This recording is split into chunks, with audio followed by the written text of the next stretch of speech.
Hello and welcome to another walkthrough of The Dark and the Light. In this one I'm going to show you the new changes and go into a little bit more detail on some of the trickier puzzles than I have done in the past, as I've had a few requests in that area.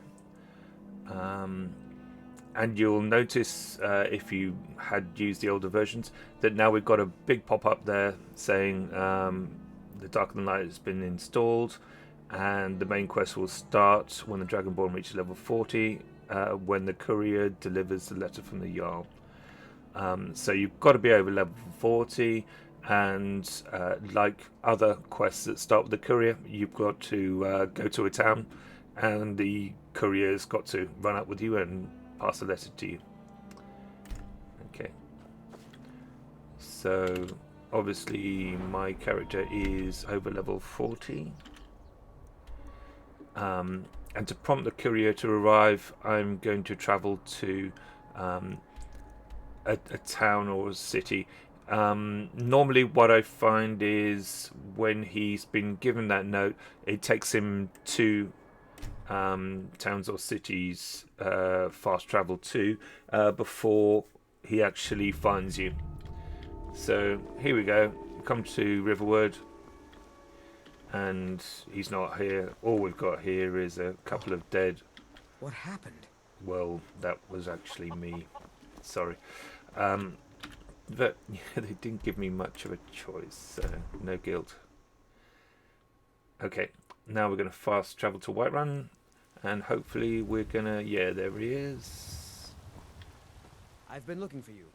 Got something I'm supposed to deliver. Your hands only. Let's see here. Looks like that's it. Got to go. Great.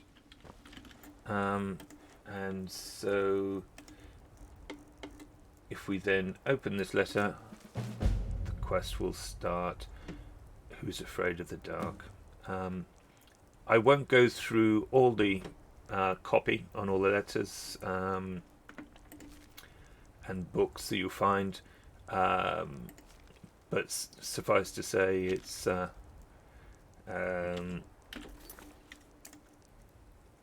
letter points you in the direction of the Bannered Mare to search the guest room for clues. So let's go straight there. Clues about the whereabouts of the Dark, which is a lost labyrinth. Welcome. Let me know if you want anything. Think I got a clean mug around here somewhere. That's okay. I'm not here to drink. Okay, and here's what we're looking for. First of all, a key to the Dark, and a scrap of paper that lists giants' camps, and 3 of them have an X by them in order, and another 3 don't. So this, you might presume, means the guy looking for the Dark got as far as Sleeping Tree Camp and didn't return. So possibly that's where it is, and it's certainly where we should start looking first. So let's go to Sleeping Tree Camp.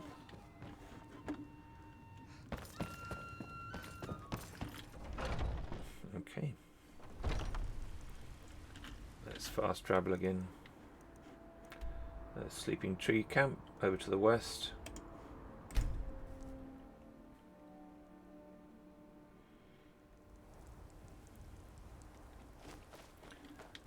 Okay. Oh, poor thing. That probably hurt.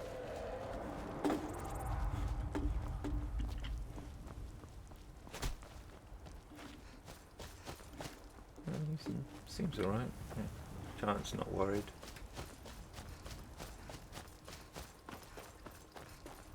Right. So we can see on the map that we've got a location we can visit that is currently unvisited, and that is indeed the Dark.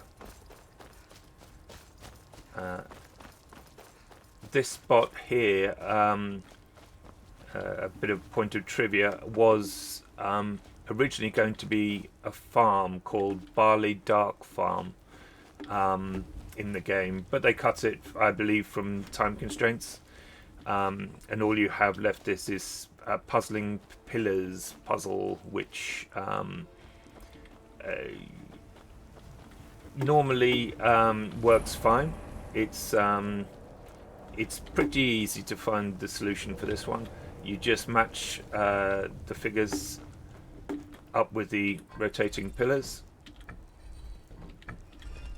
As this is part of the vanilla game, I won't go into any real detail there, but you can see what the solution would be. And there, you've got to notice where the little triangles are on these things, because that points to the currently selected pictogram. And then of course you just pull the handle and that will open this gate. I have heard from some people that hasn't worked for them, and if it is the case, I recommend using something like Cheat Room, which has a ring with the TCL command on it, or if you're on the PC, just type in TCL. That's go to console, type in TCL, it says collision is off, and at that point you can fly through floors like this, so you can just pop through there if it's broken in the vanilla game. I'm going to put my collision back on, and like I say, Cheat Room provides you with a ring that you can put on that does that exact effect, and that works on Xbox as well. Okay, so here we are, we're at the dark.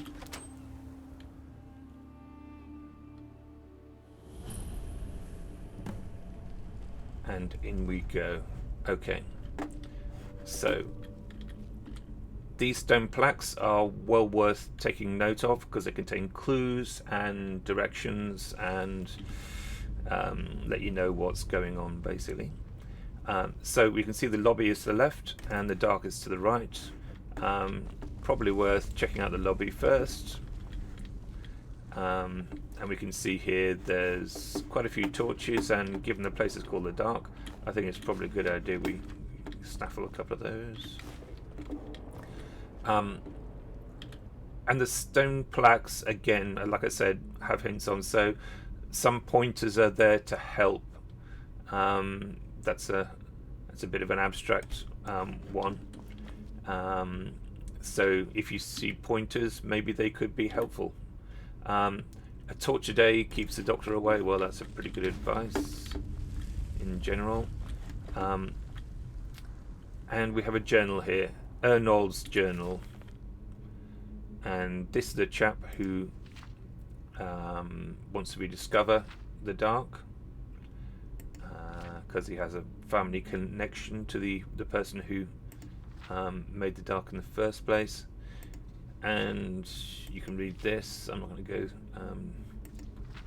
in too much detail here, but like almost all the books that have hints or tips or clues in Skyrim, it's normally on the last page you'll find that hint. And here it says, and is it my imagination? I hear my ancestors' encouragement and advice as a tiny voice in my head. I'm beginning to think this can be a piece of cake. So for some reason he was getting advice, and given these are puzzles and they're very hard puzzles, advice is what you want. So let's try and work out what that could have been. I'm going to take that. Now, even though we haven't actually entered the dark yet, there is a puzzle here already. If we click on the plaque, Davol Grownbeard was a master practitioner of the arcane arts. He never needed to sprint or swing a sword, and seldom wasted energy lifting by hand. So there's two hints there as to how to solve this puzzle. You have to be like Davol Grownbeard, and as he was a magician, he didn't have any need for stamina magics or potions. So as you can see here, there are a lot of potions all on individual stands. and we've got no way of reaching them. But as the hint said, he seldom wasted energy lifting by hand. So over here we've got a number of spell tomes, and one of them there is Telekinesis.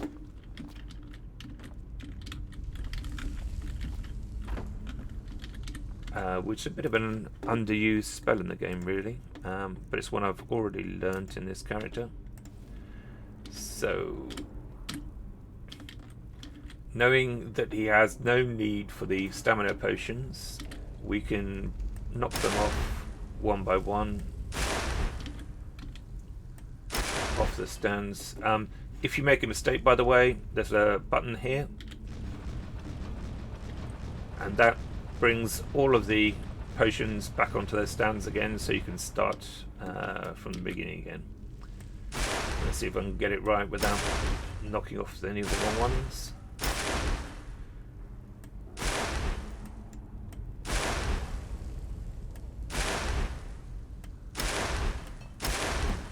Yeah, there we go. Now it says dark score point awarded there, and what that means is there's a special system in the game which allows you to see what you've managed to complete and what you haven't.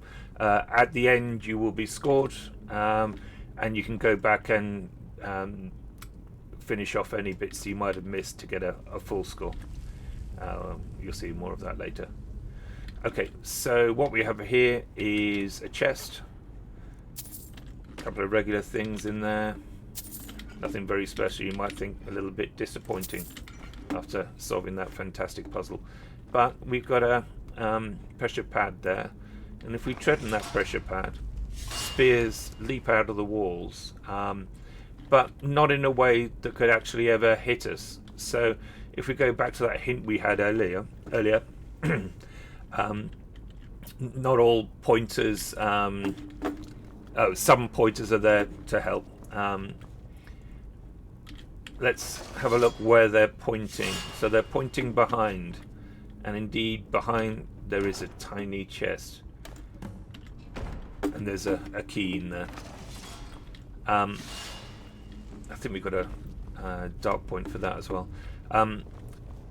In a lot of cases there are multiple ways you can solve problems, and you don't need that key, but if you don't have it, the only way to get the reward is by paying for it with diamonds. So yeah, the idea is you prefer not to do that. Okay.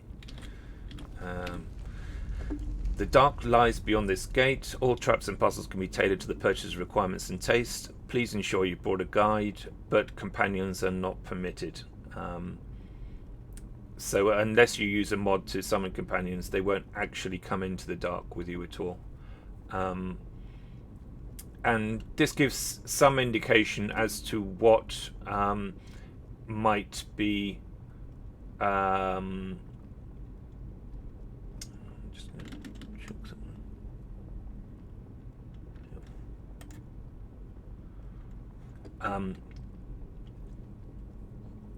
this gives them hints as to what the purpose of the dark might have been, but we'll discover more later. Okay. Alright, and immediately we've got another stone plaque. Which way to go? To the left lies great danger, to the right you'll find no better. And in fact, that's just being a little bit humorous, because that's actually just a little circle there. And oh dear, who have we got here? Ernol Del Daria. He's the guy that tried to open the dark, and let's loot him. So, Alvard's amulet, Death Dealer family heirloom. The tiny skull's jaw is articulated. So let's take that. Got a dark score point for that. So if you wear that, the hint in the book said that he was hearing his ancestor's voice as he was walking around the dark. And the reason for that is this amulet gives extra hints if you are wearing it. So here's an example of one. A tiny voice says, "Keep an eye out for the plaques. Might help you keep your eyes in." Okay, so from now on we'll wear that amulet because we need all the help we can get. Okay, so that key that I mentioned before, the reward key, opens this cage, and there's an elven short bow, some blessed silver arrows, and some practice arrows there. Now, a lot of the puzzles in the dark are activated by arrows or firing, or physical contact with an item from a long way away, and an arrow is the best way to do it, basically. So the elven short bow there, made for rapid target practice. The elven sylvanus bow resists all enchantments, and it lets you fire very quickly, but won't ever really cause much damage. As I said before, the alternative to that, if you didn't have the key, you can talk to the ugly gargoyle here, and he will open it for you if you give him 3 flawless diamonds. And there's a couple of those around, so there's always a way to not use the gargoyle, but if you haven't found crucial hint or tip or clue or something, then you might not have found it, and you can simply pay your way out of that situation. Okay, so we've got 2 more puzzles in here. This is what I call a tabletop puzzle, and I don't really have a name for this one. It's sort of the alphabet puzzle, I suppose. And let's do this one first then. Okay, the extra hint we get from the amulet is this one's as easy as ABC, and there's a small paper scrap there. Solution is obvious for those who read and write. So read and write ABC. Let's think about what we're looking at here. Well, there's a bee, apple, an ebony shield, a cabbage, a dragonfly, honey, a gourd, and a falmer. So they start with the letters A to G, H rather, and that's in fact the order that we pull the handles to complete the puzzle. So apple, bee, cabbage, dragonfly, ebony shield, falmer, gourd, and honey. There we go. Complete. Awesome. Also on top of here we've got a new item, light arrows. Let's pick those up. I'll do a quick demo of what they do. A slow flying arrow that magically illuminates much in its path, sticks into wood to hold a light in place. Let's just drop that one. Let's pick that up. Yeah, that does pretty much exactly what it said it would.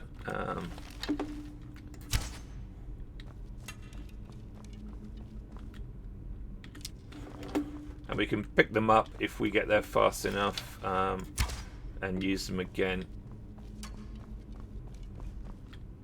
They'll hang around for a few seconds before they finally extinguish. Okay, so let's go on to the next puzzle.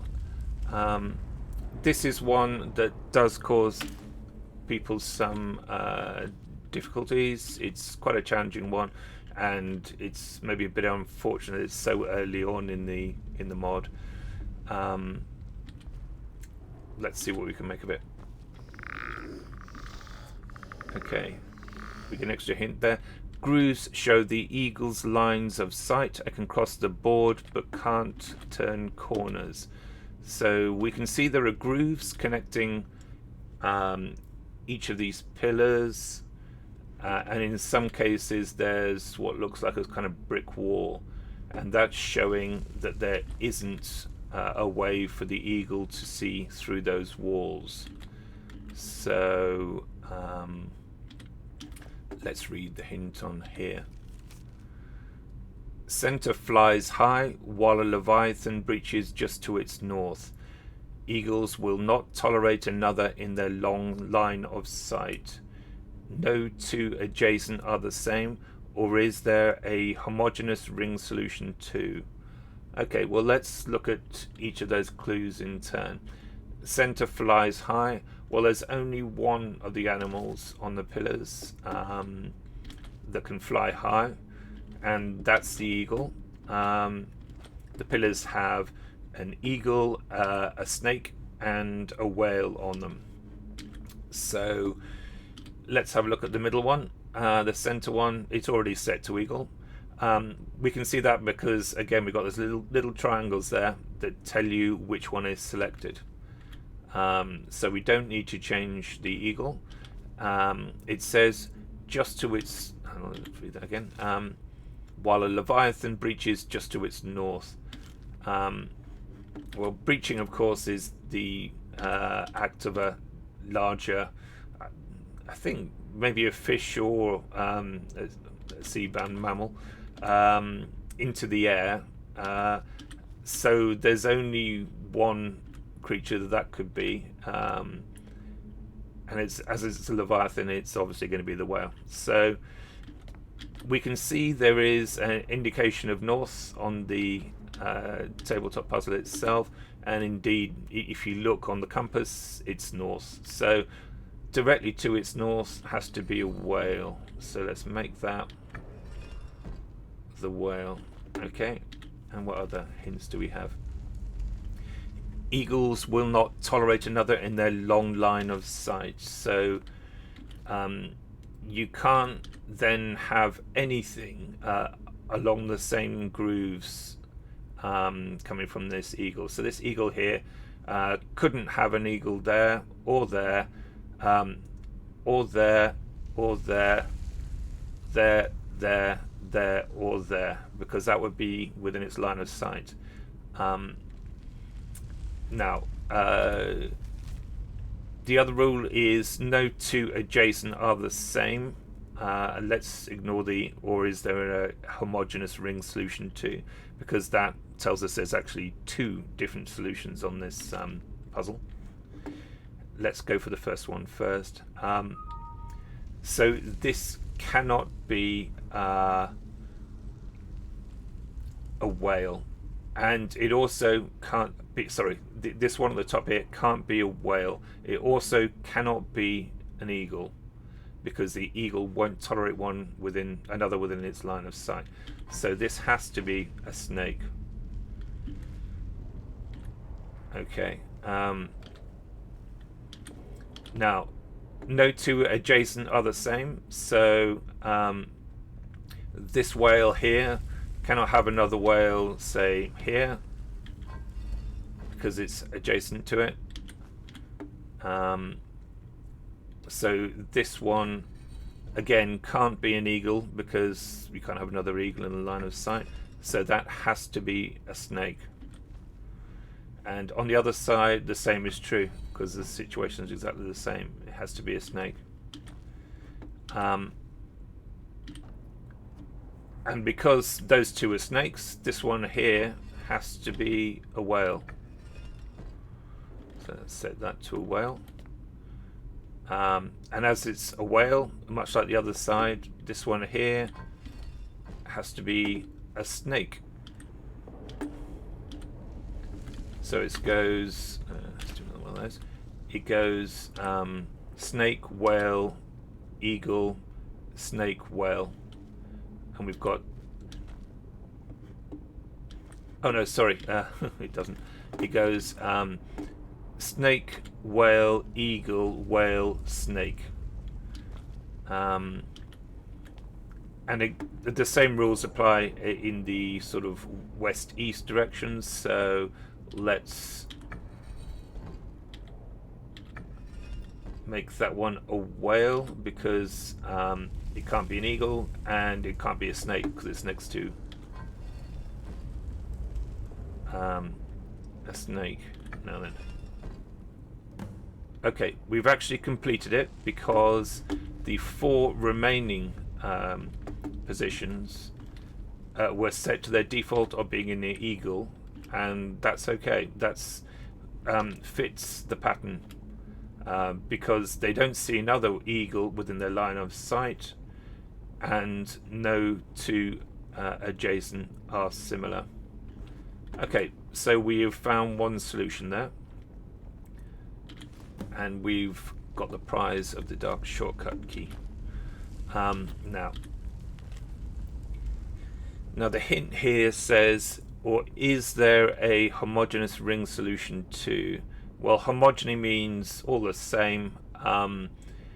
So for a given ring, and you could argue that this tabletop has 3 rings: the center ring, the middle ring, and the outer ring. They could be all the same. Now, if they were all the same, obviously that would break the rule of no 2 adjacent are the same. But that's what it's showing. The last clue is actually in 2 parts there. There's no 2 adjacent are the same, or is there a homogeneous ring solution too? So we can break the rule of having 2 adjacent that are the same for the second solution. Right, so that means we could have another whale here, and we could have another whale there, while still committing to the first 2 rules, which are center flies high, while Leviathan reaches just to its north. So we've got eagle in the center, whales on the middle ring, and let's have snakes for all of the outer positions. This one had to be rotated twice, and that one there too. Okay, there we go. That's the second solution done. Okay, and although you get a dark score point there, that diamond is just a nice bit of treasure. You don't do anything with it later. Okay, so looking around here, we've got another chest. Just ordinary treasure in there, nothing special going on there. Now, this is the way on, and I won't pull that chain quite yet, because we've got one other place to have a little look at. Now, we're getting a hint. This place is cursed for the ill-equipped. So you've got to be properly equipped, otherwise you don't stand a chance. Now, arguably, if I was redesigning this now, I might put this near the end because it's very hard, and it's optional. You don't need to do this except to get a full score. This area is called Wolfsbane, and you can see there are 5 skulls there, and the skull is a rating for the difficulty. It's very hard. Let's go down and see what we can find. Okay, so there's an altar in the center. We got werewolf skulls, moodily lit from below, and we got a blessed silver shortbow and a blessed silver arrow. I'm actually going to do a quick save here because I find this hard.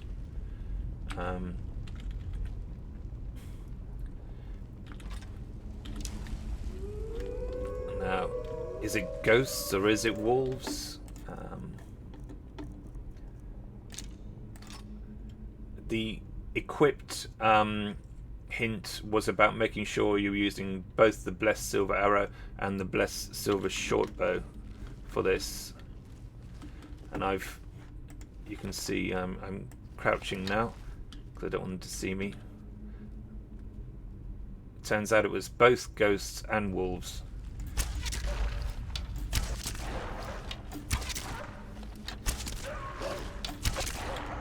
Okay. Like I said, this will be very hard. Oof. Nearly got me.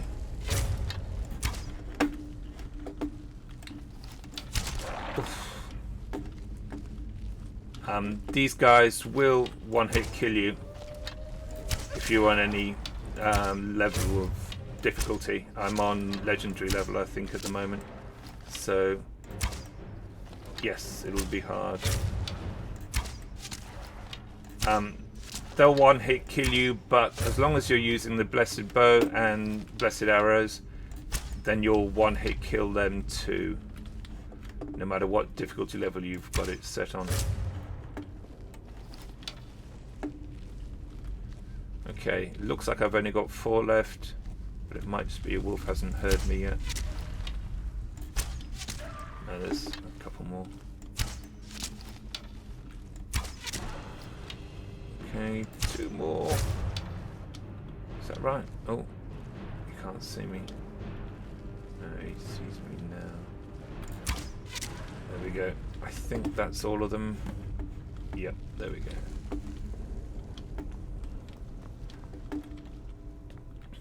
Right, and you might think that's it, but no, there is actually a hidden secret chamber here. And if you carefully wander around, you'll see there's a lever there. I'll pull the lever and it says another lever has appeared. So that lever just disappeared.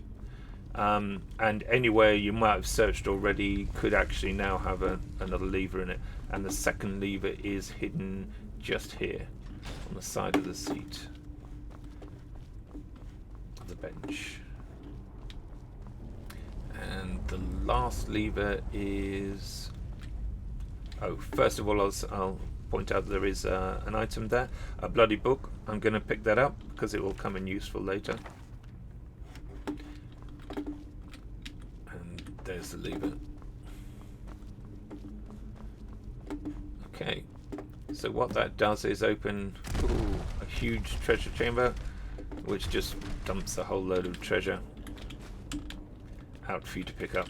I'm not going to go around picking up everything, but yeah, there's quite a lot of treasure there. The reason why that might come in handy is, again, with the gargoyles that might help you along the way. You'll find all the treasure there for all the gargoyles if you are unable to find the alternative way to get through a section. So I'm going to put the bow back on, and that opens up the exit. And on we go to the next section. Right. So we can see there is a potion of healing there. If I pull this, it gets lit. And the gate opens. Now, that seems quite dubious to me, so I'm going to stand over here. And do I have a... Oh, so if I'd been standing near there, I would have had a lot of stone dumped on my head. And did I hear something there?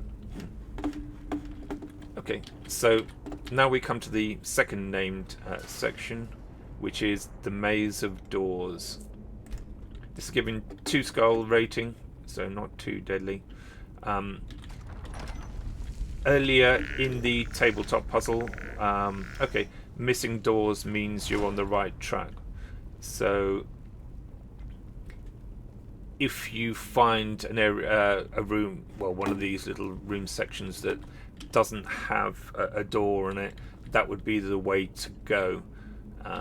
Unless you've got yourself so turned around you're actually going back on yourself, but hopefully that won't happen. Now, we did pick up that shortcut key, and that will unlock a shortcut, which makes it slightly easier to get through this maze. This maze isn't too challenging, but it's quite large, so you can use rules like sticking to the left hand side and follow it around, and you will get out. But yeah, even I get a bit confused from time to time as to where I am. Now, going through here, you might actually find there's an enemy, so I'm going to get myself ready for that. There he is in the dark, a crazed adventurer. Oh.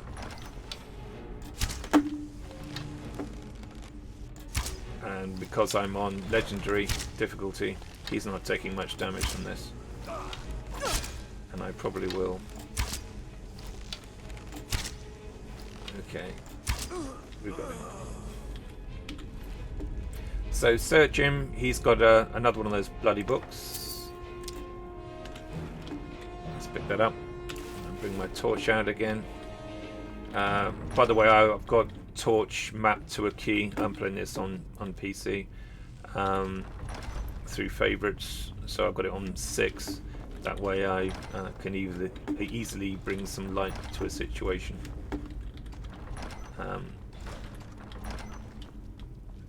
This maze can be easy to get lost in because the doors close a few seconds after you've gone through them, so you can't leave a trail of open doors to find your way back.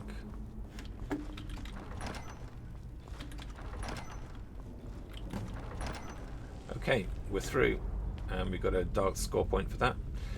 Now, this room is also a very difficult one.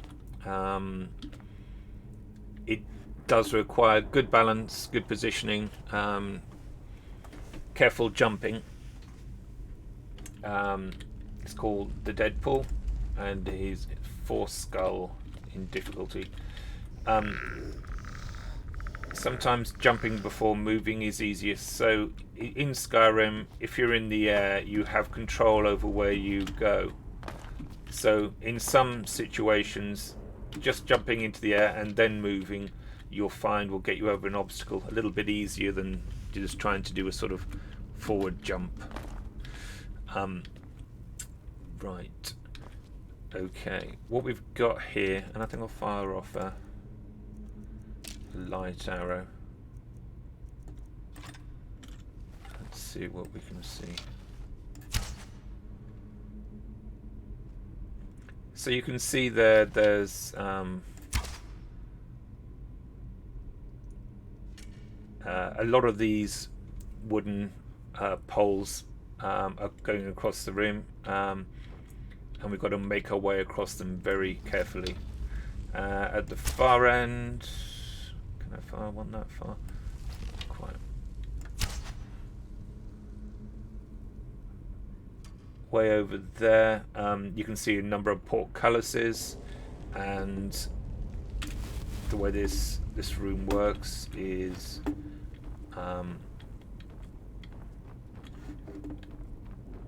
we have to press some buttons to open each of those portcullises so we can get through. And here's a cheeky little trap, so jump over that if you can. Activate that button. First gate has opened. Okay.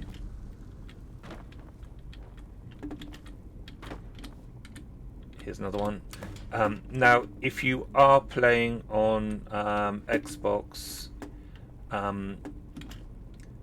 I've put a little feature in which makes these a lot fatter. So with your gamepad, which is much harder to control than a mouse, you shouldn't find it too difficult now to navigate.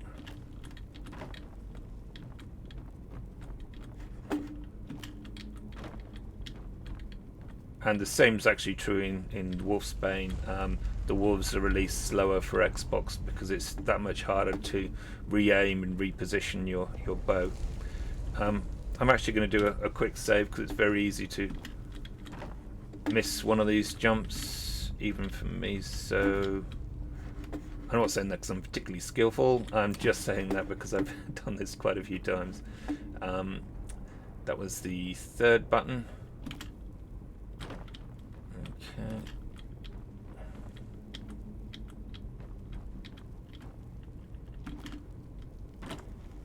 Okay, that's a difficult one. That's the fourth one. Just get a little bit trickier towards the end here.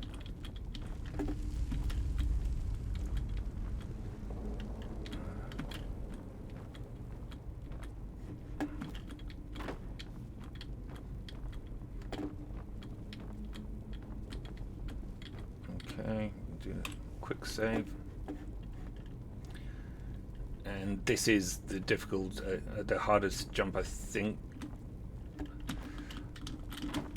Okay, done. Right. Going back to our hint we had earlier, which is some pointers are there to help. Okay, what's this pointing towards? Well, it's pointing towards a pressure plate that can be activated. It doesn't sound like anything's happened, but I can assure you something has, and we'll go over what that's done in a little bit. This is the 5th gate. Okay. And we're through. Dark score point awarded. Now that plaque says, this lever opens a gate far back in the puzzle room, but not for long. So if you pull this lever, you get 90 seconds to run back to the original puzzle room. So you have to go over the Deadpool, through the maze, and get there within 90 seconds. But you have an alternative route you can do, and that becomes apparent a little bit later on. So I'm going to continue into the next room. Where does the circle end? That's the hint. And sorry, let's go back and just show this one. This is called the Traveler's Map. 3 skulls. Where does the circle end? So we've got all of these stone plaques here, all with hints on, and I'll go through them one by one. This is where the story begins. Before I settled here, I journeyed abroad to see the wonders of this land with my own eyes. First I visited a city where thieves play under the canals. Then headed to where the ships leave for Solstheim, stopping briefly at the hamlet by the Red Mist mine on the way. I was honoured to meet the High King in his home, and saw where his people walked on dragons to cross water. Venturing onwards into the mountain city the dwarves call home, and heading east, was shocked to see a captured dragon. To a silent monastery, only one voice did I hear. And we've done the whole circle there. Okay, so there's a bow and arrows here, and indeed it's one of those puzzles that needs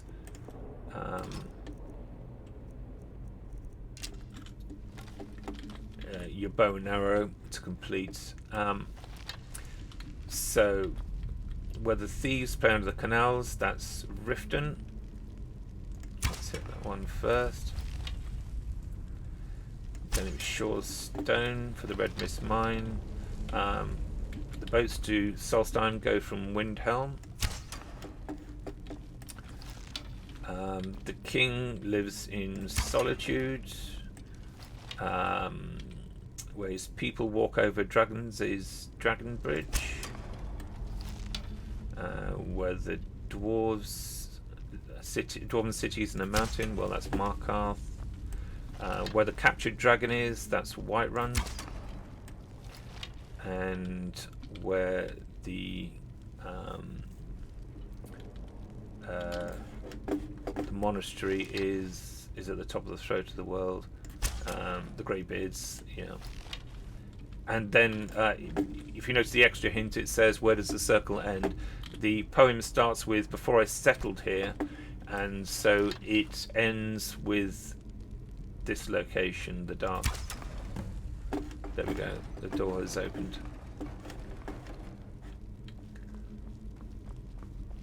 Okay. Right, let's bring stick some light on here. So we've got another ugly gargoyle, and he would open up this cage here if we didn't already have the key, which is the trap key we got earlier.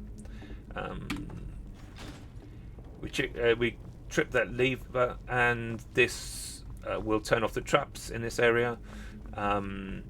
If you really want to see the traps, you can do them yourself, but I've just turned them off. Same situation here.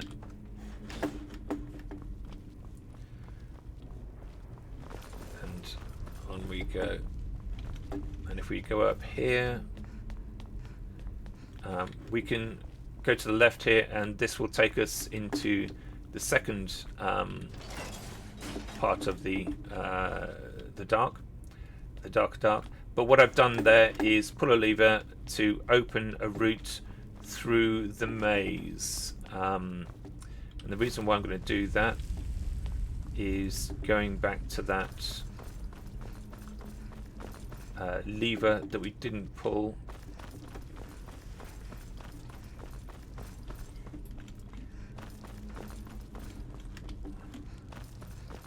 Here it is. This lever opens a gate far back in the puzzle room, but not for long. So what we're going to do is going to take the route through the maze. We could just go straight back over the Deadpool, but I'll show you the alternate route. Some people like to never have to do the Deadpool ever again, which I can understand totally. 80 seconds left. Trouble is, I can't always remember what the route is through the maze.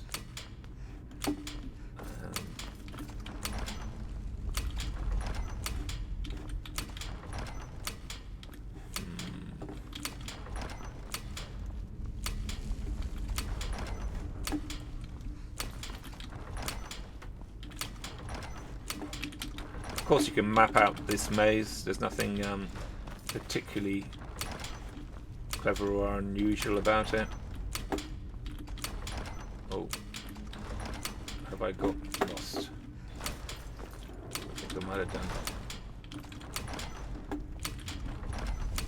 Maybe not. This was a shortcut that we saw earlier. Got 30 seconds left on the clock. Getting there with 20 seconds left is pretty good going. And yeah, just done it. So there's still 20 seconds left to count down. So you can see how easy it really is, you know. And in here we've got Alvard's boots, which is part of Alvard's armor set, and foot pads. And the reason why those are there is because in the game there is no muffling item with the muffle enchantment on that's always going to be in the game. It's only by random chance you come across one at a merchant's, so I put that one in so you can always learn that enchantment. Okay, time's still ticking away. I'm just going to wait until the door closes so that I can leave it open, just because for no reason other than just not liking locked doors everywhere. Okay. Okay, so we got through there. If you remember, this is a walkthrough that will cover all the points. So, if you remember me saying there was a button in the Deadpool that could be pressed. What that does is, should you have fallen into the Deadpool, you'll have to face off against 3 rather deadly giant slaughterfish, and if you manage to survive those, you'll find there is a route out of the pool. I'm not actually going to fight them, but if you just go around the pool a little bit, you'll work out that where that exit is in this direction, so I'm just going to dive in and swim through it. Now the gate should be open as I've pressed that pressure pad before. There it is. Okay.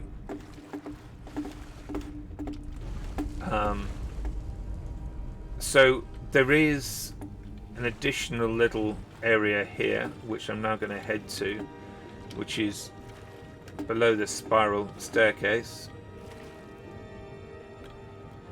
You can see there's a gate through there, and the activator for this is here, just a little bit above it. Now you might well find you're drowning by this point, but we get a hint. Oh, I'm just going to give myself a potion because I was just about to die then. Looting the dead may give fine rewards. Well, I need more. There's a ring there, Alvard's ring, and if you wear that ring, the description says Death Dealer family heirloom. There are tiny bubbles in the stone, and indeed we can now breathe underwater. And as an odd effect, because I went into the water with a torch on and I've just changed my clothes, or my equipped items, I now have a torchlight. Interesting bug there in Skyrim that never got fixed. Okay, so we've done that little area, so up we go, avoiding those giant slaughterfish, and work our way back into the game.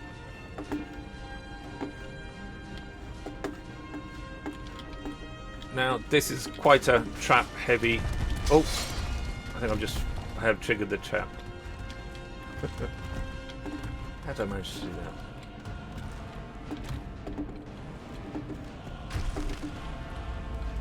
Oh. How did you get there? You triggered the trap. What is... Okay, I have no idea how that happened. That's that's Skyrim. Thank you, Skyrim. So somehow this fish went up the spiral staircase, probably about 60 or 70 steps, and triggered that trap, selflessly hurling itself into the trap trigger so I'd survive. Very generous of it.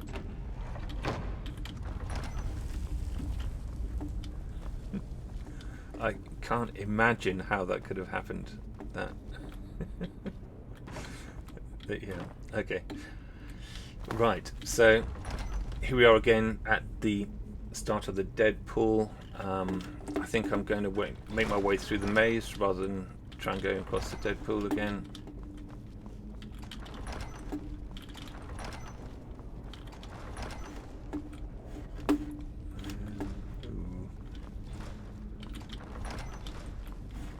Maybe it was actually...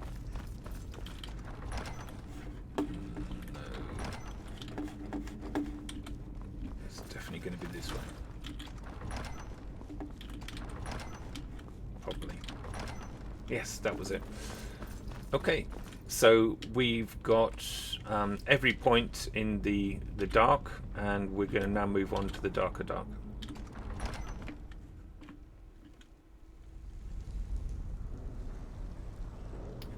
Okay. So I got a hint. Yep. I'd go play with the rabbits before the boat ride if I were you. So we were at a fork here, and we've got an option of going to the rabbit warren or the Cave of Horrors. And if we just go down the step of the Cave of Horrors, you'll see that there's a boat to take there. Some of the horrors here are very real. Okay, so before the boat trip, he recommends going to play with the rabbits first. Let's have a look. What do we got here? secret light recipes. So this has unlocked a few recipes. You can now make light arrows, shadowy torches, torches that cast shadows, and they're a little bit more, realistic than the regular ones.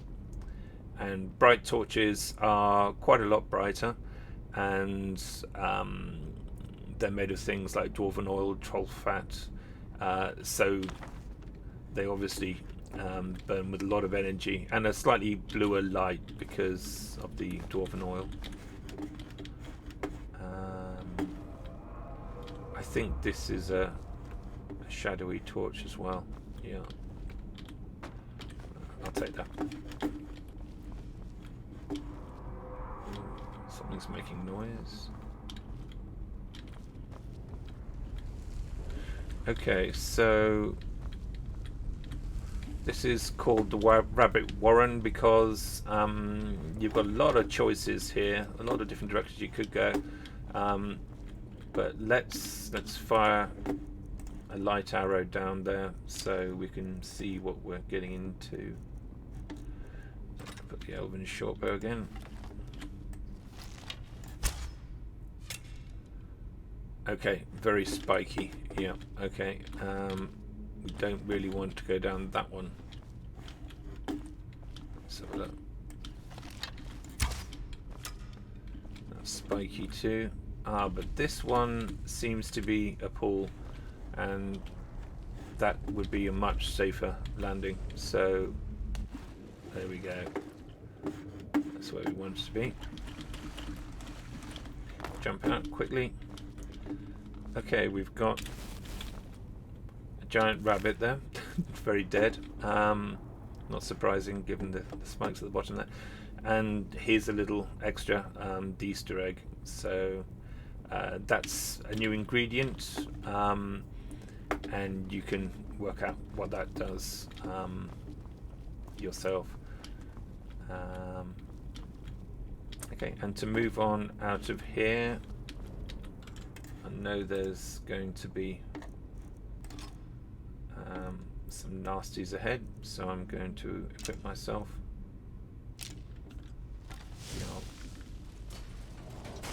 Use a light arrow first and see what's up there.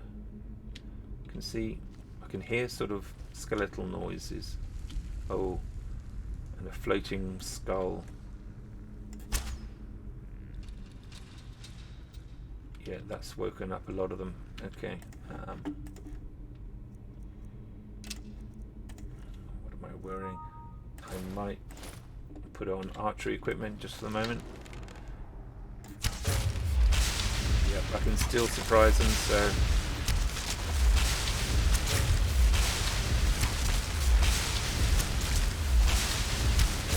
I'll just knock them all off.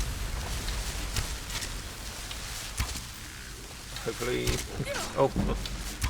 Even one of them is quite tough. Oof. And there's a couple of very large ones up there. Okay.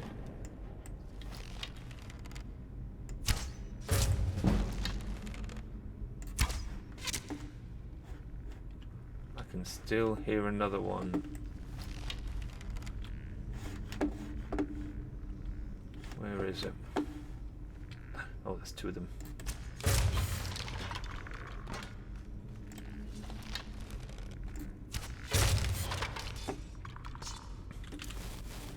Okay, let's have a bit more light.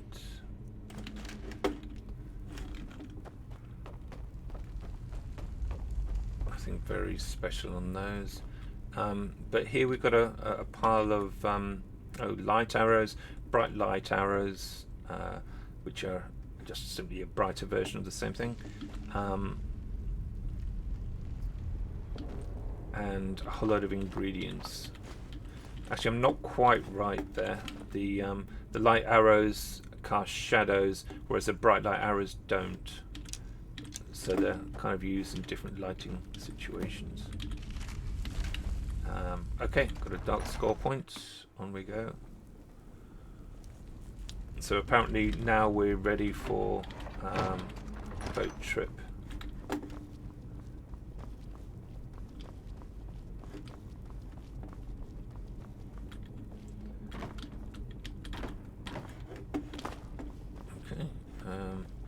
I can actually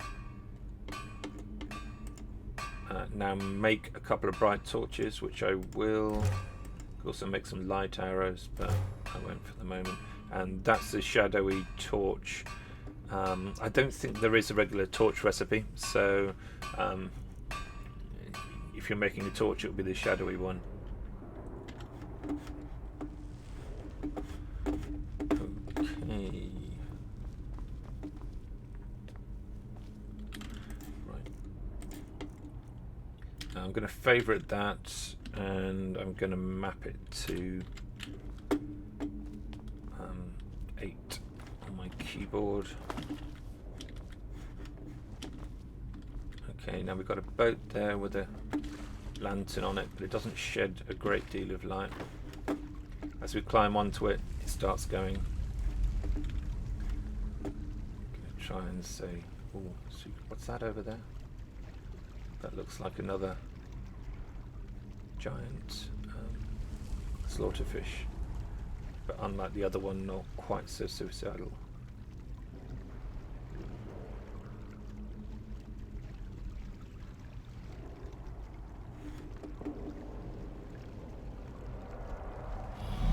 Ooh, dragon.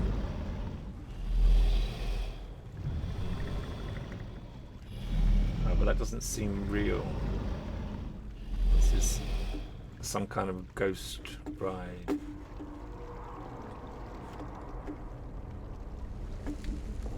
Now, as I've played this before, I know there's going to be something nasty coming up ahead, so I'm getting a spell ready.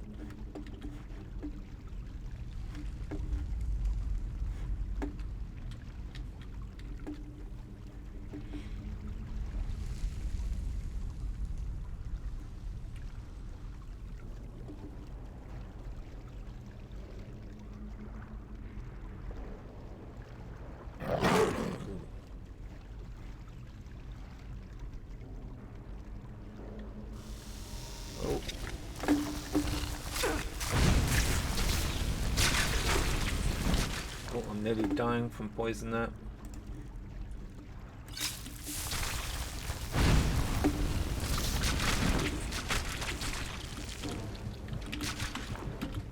Oh, I did nearly die then. I'm just going to pick up the black spider venom there and take some healing potions pretty urgently.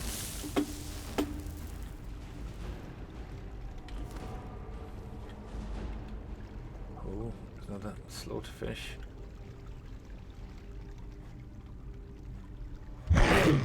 Oh, troll. It didn't sound like a slaughterfish. Oh, he's big. Okay, there's an optional route off to the left here, which I'm going to take. I'm actually going to put my bright torch on.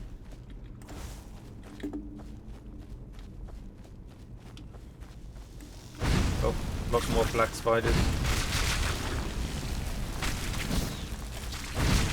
Oh, there's a lot of them. Took a bit more of that venom. It's quite a rare drop for them, and their bodies disappear after a short while. There's a little bit of treasure here, but nothing essential for the game. And you've got to hurry along to make sure you get there in time for the boat, which you should jump onto rather than going into the water. Oh, another scary one. Right.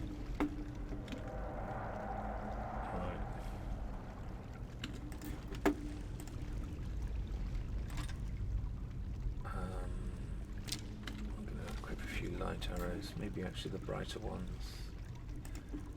So there's the big cave.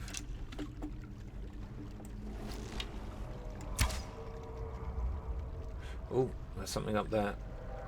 Looks like another fake horror.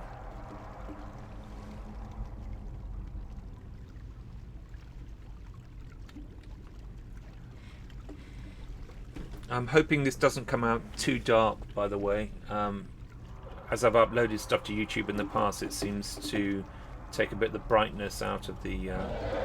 oh, very scary. A little bit of brightness out of the video. as it compresses it, I think.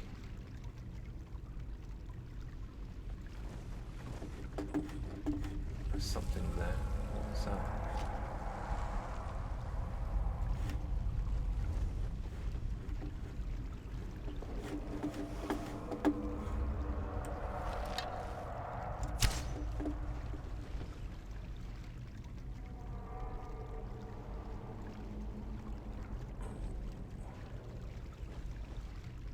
Don't know what that is.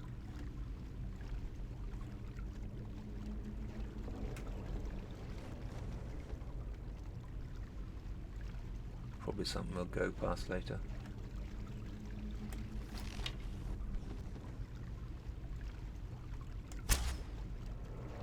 Oh, farmer. And they noticed my arrow, I think. Oh, he's fallen in. Oh, is he going to get eaten by a slaughterfish? No, no, slaughterfish hasn't found him. I'm lucky they can't see. What's he doing there? Is that swimming?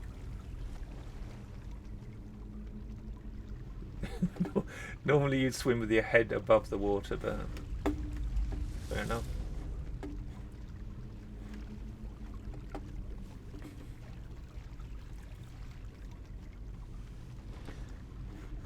Here's something.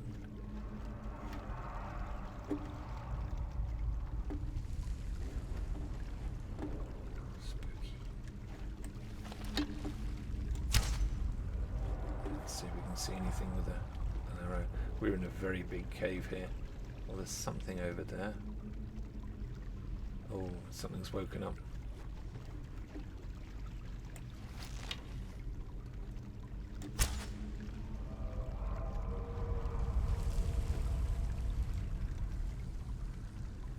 Oh, that's a big spider. A very big spider. I think he's coming over to investigate me. Oh, I hit him. Yeah, that didn't cause much damage. I've just forgotten that I don't have my amulet on, so I'm going to put that back on again. Yep.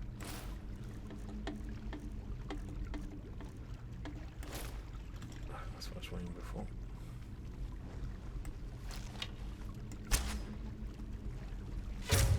Oh, I hit him again. Didn't mean to. Yeah, that's the trouble with using arrows as torches. You can end up hurting things. Oh, what's that?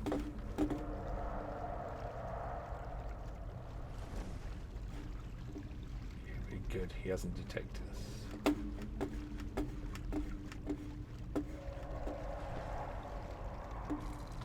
Oh.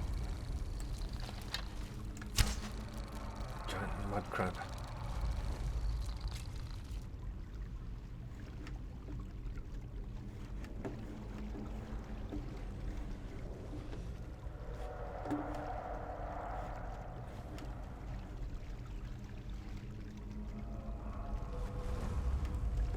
Feels like something's flying around in here.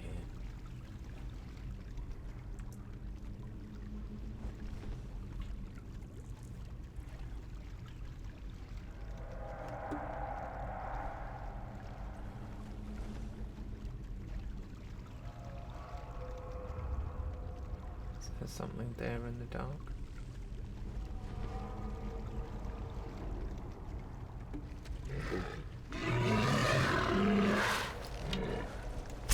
Giant hawker.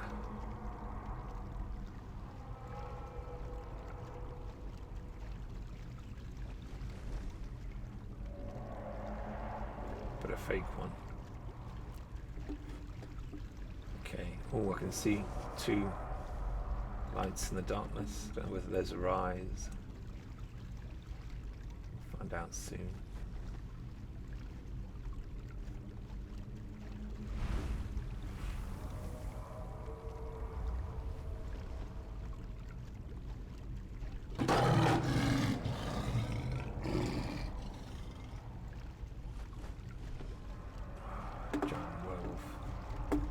very big action.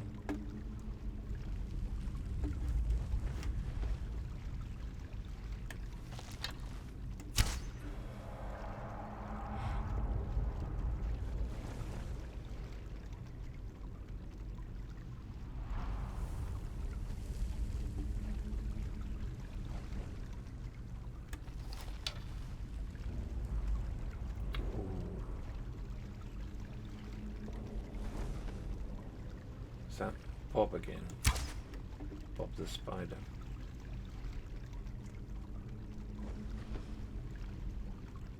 Yes, it is. We're going back near him again. I'm just going to stay crouched.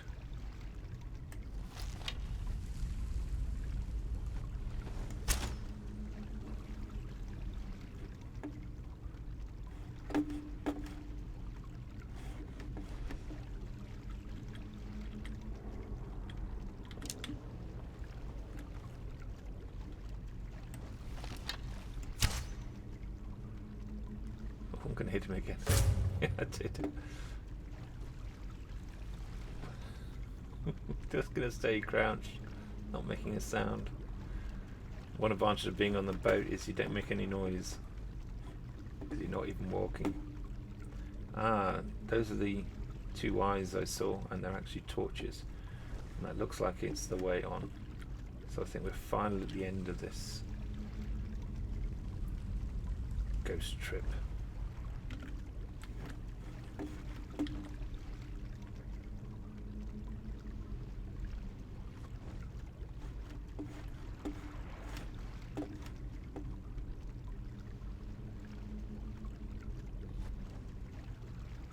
I'm just going to have to jump at some point on that. There we go. Okay, through that. Now we're coming up to the second maze. And this is tricky if you haven't worked out the hint. First thing to notice is another bloody book there, which I'll pick up. And we've got a small paper scrap there.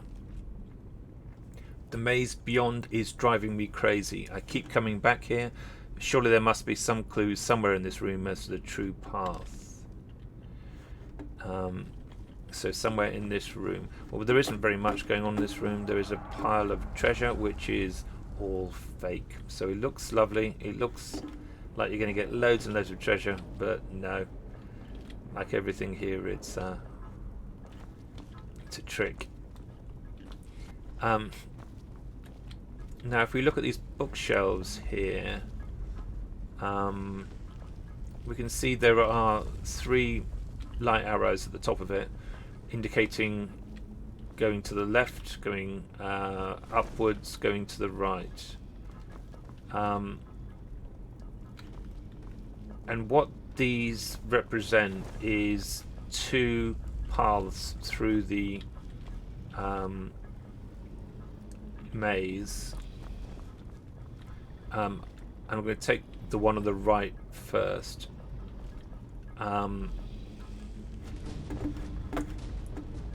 Is this something? Yeah, I'm not going to chase that if I can avoid it. So this says go right. This basically is saying what you need to get through the maze is to go right, as it's showing on the second. Oh. Hey there, dwarf dragon. As it's indicating below the arrow that's pointing to the right, there is an item there, and oh. Alright, looks like I'm going to have to fight this dwarf dragon. Oh. Okay. What have I got?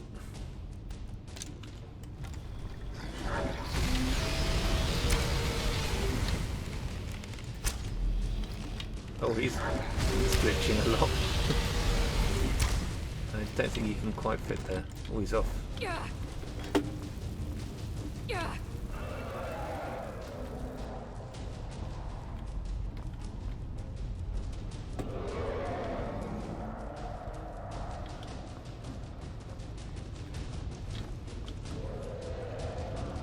Where's he gone?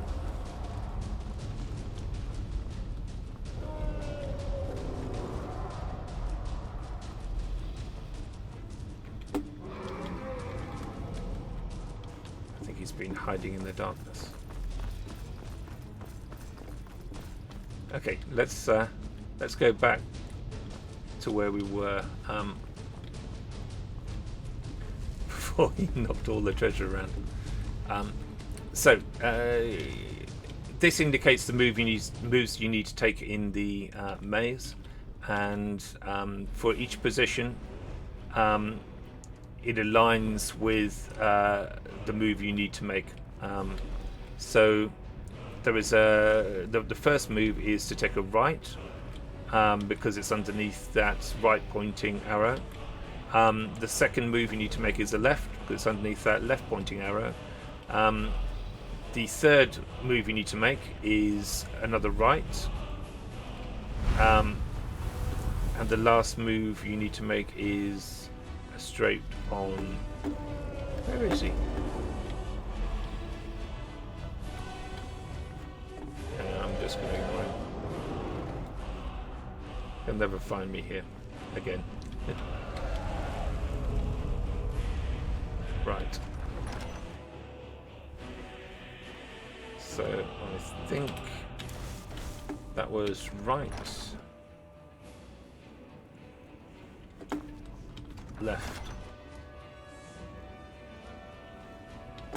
Right. And forward. Yeah, there we go. So we've got Alvard's robes. That's another one of his artifacts. And to do the reverse, we'll go forward, we'll go left, we'll go right, and we'll go left again. Okay, and we're back out. And this is the second set of instructions, and this one says go forward, go right, go left, go right, go left. This one here has just been thrown there by the dragon. Okay, so let's see if I can remember that. Forward. So forward, then go right. Okay, that doesn't actually go through a door, but it's still right. Then go left. Then go right. Then go left. And there we go. We're through. Okay, terrific. Right. Another clue. There's worse things than getting the answer wrong. Okay, so here is a stone plaque. If I click on the stone plaque, how many horrors were harmless? Well, I know there were 8 harmless ones, but I'm going to go for the incorrect answer first. So the trap opens, I fall down into the water, and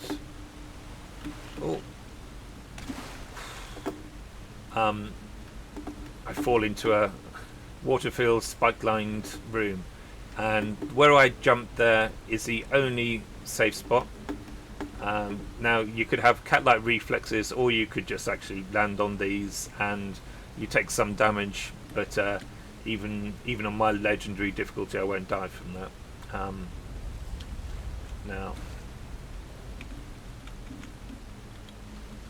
I think, is there, yeah, I can if I walk through these, I seem to have a lesser chance of taking damage. If you go at full pale, then you've got a fair old chance of skewering yourself on something.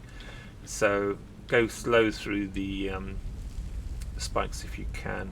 Now we've got a skeleton there, a skeleton of a Thane of Whiterun. He's mentioned earlier, I think, in some of the stories.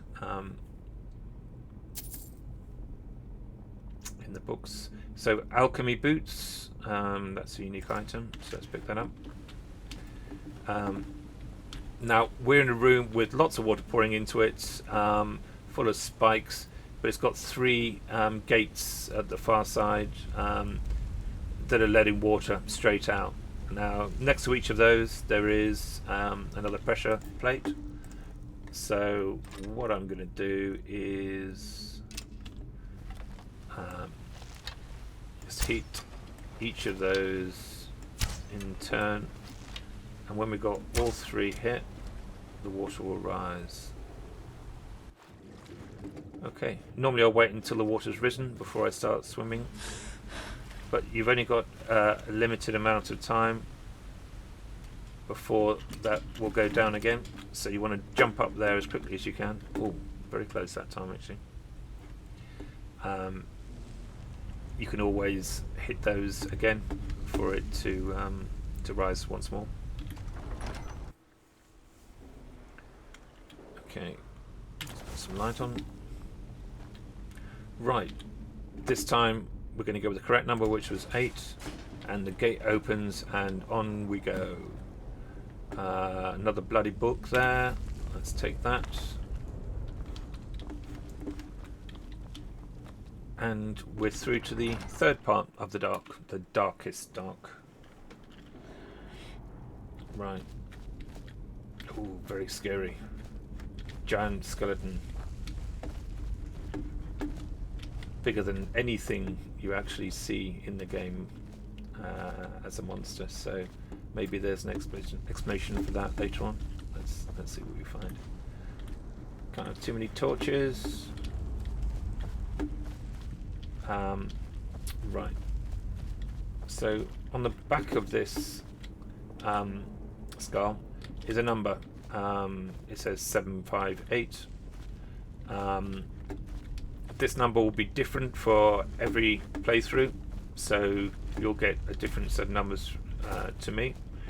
And if you head up here, you'll come to a numeral set that accepts input. So we could activate that, and we can type in that code, and it accepts that code, but nothing happens yet. Because, as it said, code 1 there, you can guess there's a number more codes to discover. So what we're going to do is go through one of these side passageways, and we find there's another plaque, the spider web, and it's got five skulls, so this is another very deadly one. Are they all very deadly? It just feels that way. Let's jump down. Now here we've got a different set of light arrows. They're called battle arrows, and these ones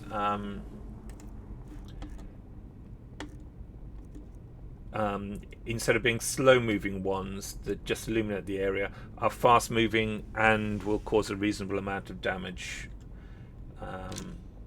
So I'm actually going to equip that for the moment. I don't know. Well, I want a torch, so to the torch. Down we go. Another big fall. Oof. There we go. And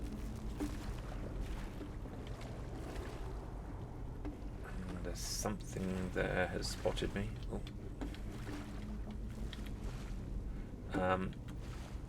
Over here we've got a book, Harvesting Frostbite Spider Venom. Given that it says the spider web, I think we can guess there's going to be some spiders here. Potion of Chorus Essence. Let's have a look. Or is it Chorus? Chorus? Potions. Resist 80% of poison damage for 60 seconds. So yeah, I'm probably going to need that, aren't I? The paper scrap here saying, I'm regretting following the tunnel down now. I loosed a light arrow to the north to see the path. There might yet be a way out, but the eyes, so many eyes. I'm leaving my kit here and making run for it, but I'll take that book I found just in case. If I can only reach the lever or that strange plate on the wall, maybe I'll have a chance, or else you'll find my remains in those webs. So it's indicating there's something there we can do to help our spider situation. Let's see. Oh, okay. Oh, yep, they're firing poison at me, so I'm going to take that potion. I'm going to go back to that and the light battle arrow. Can't see anything now because I haven't got my things on. Okay. Oh, right. Can I get some like that? Yep. Oh, that worked. Oof. Right, I'm going to fire north. I need some health. Okay, I can see there's a plate over there on the wall, and I'm going to try and hit it, and I've hit it. Okay. Right, the whole room is a trap. And those spiders aren't going to enjoy that much. Okay, we've still got a couple left there. And I think I'll find if I try to hit that plat, it only works once. So I can either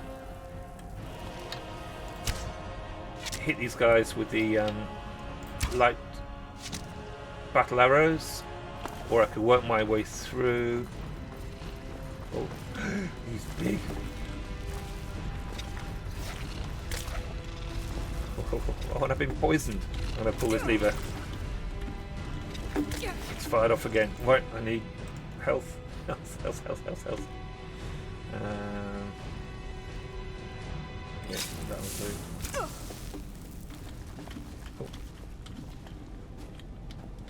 Okay. Did that work? Did I get them all? I think it did. Just one more time, just to make sure. You're all dead? Yes, you're all dead. Good.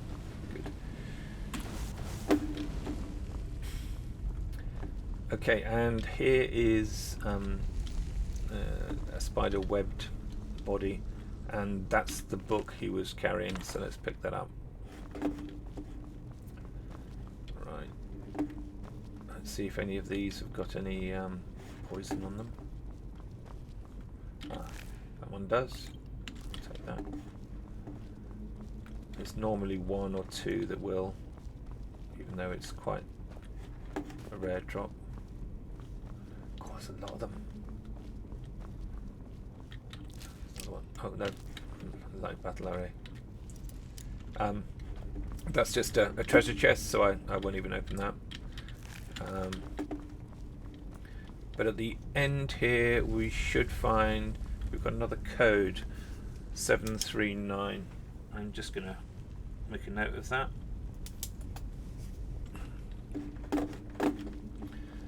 We'll need it to put into our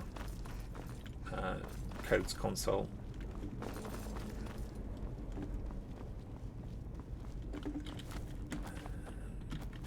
Okay. Jump. Like a mountain goat.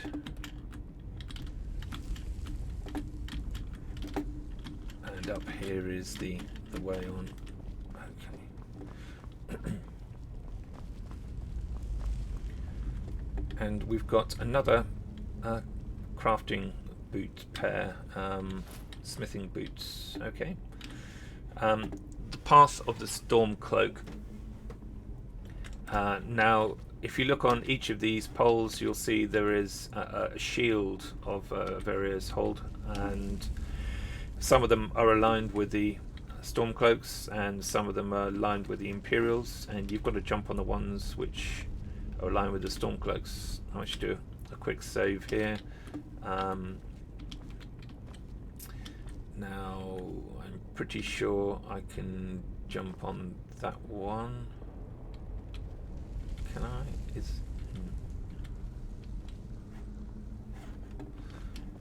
Well, that one will be Windhelm, I think. So that one should be fine. Yep, that's fine. Now, is Falkreath Imperial? I think maybe it is Morthal's Imperial. Okay, I'm gonna try. Yep, yeah, I thought it might be. So I could survive that because I landed right on the edge of the pole, but yeah, that's quite risky, so I'm not going to do that too much. I'm going to jump onto there. Riften, I'm sure is. Whiterun isn't, but Winterhold is. Winterhold is. And now if I look up, I'll see there's another code there, and that says 586. Remember, it's going to be different for you. It's always random, so you do have to visit each of these. Riften again. Yeah. And, Riften. I'm just going to jump onto the end there. There we go. And we're through.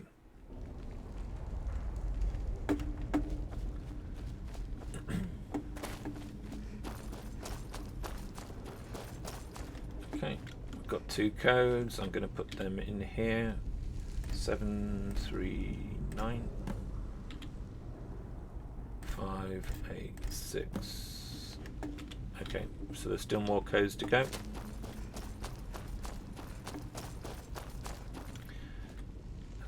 Onto the other section. The Markman's Cup. Not very dangerous, just 2 skulls.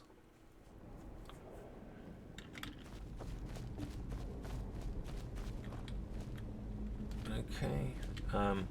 The Marksman Cup area is directly ahead, but before we do that, I'm actually going to go here to the left, and we're going to get a hint. Get the ball from the top left corner to the bottom right. How hard could that be? Well, indeed. So if I press this button, it resets and the ball starts. And that's just going to not go down to the bottom right at all. So you've got lots of levers here, and they pull the pistons. Some pistons are in their best position when they're just on or off, and other ones you activate as the ball passes it. So that to have that one on, yeah, let's start with that.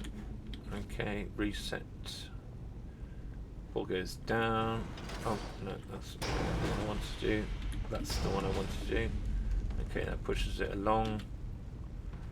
Then we need to pull this one. Yes, just at the right moment. That was good. Now, hopefully we can. Oh, no, that hasn't landed at the right time. Ah, missed. So that's a lost ball. We have to start again.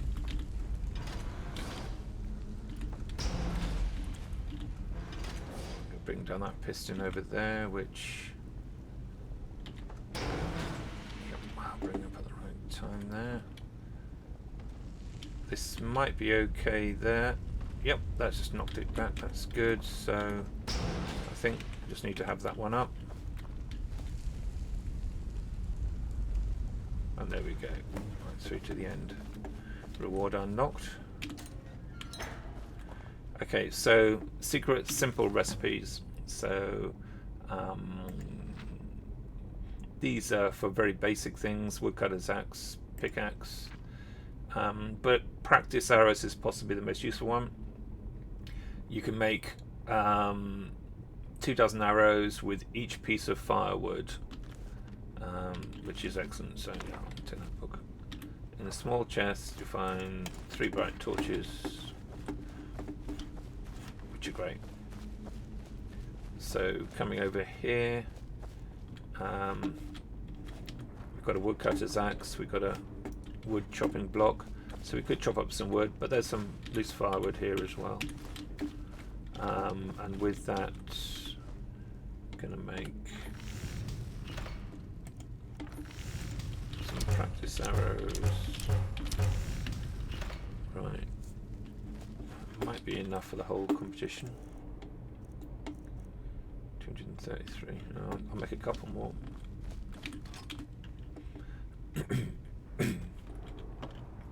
The archery competition is quite long. There's 4 different games with 4 different difficulty levels. You don't have to complete them all, but if you want to get a full score, then you will. Let's have a look. Let's make those done.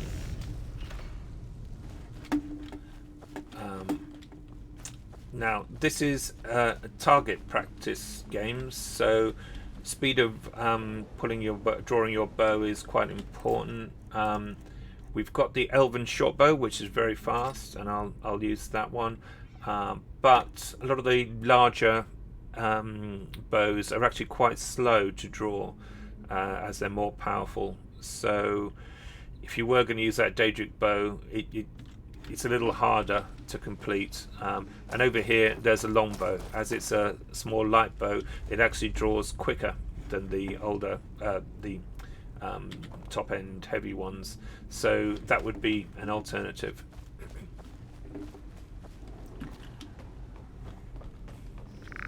Right. Now the voice says reach level 3 in all games to open the way on, complete all levels for additional prize, and that's the way on there. And here is the game setting tools. So there's 4 games, and you select them simply by pulling the handle. Game is now set to game 1, and below there's a plaque that explains what the game is and how it works. Game 1 is simple: target, shoot the targets as they appear. And as we haven't completed any levels yet, it will start on level 1. And I will get my bow ready. Yep. Oh, is that on light arrows? Let's have it on the practice arrows. I tend to crouch for these, it just feels a little bit easier to see all the targets. Just gonna, as the doors open, shoot those targets in turn. The numbers counting down every time I hit one. If I take too long before I hit it, the doors will close and I'll fail.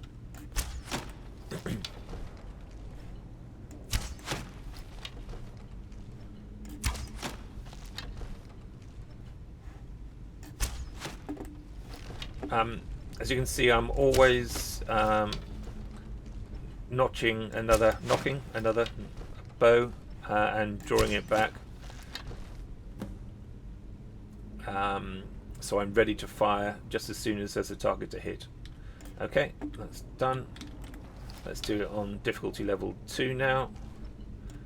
The number's higher, the speed's a little bit faster, I think. I'm just going to keep on hitting those targets. I think occasionally the targets might get a bit smaller as well, so they're a little bit harder to hit.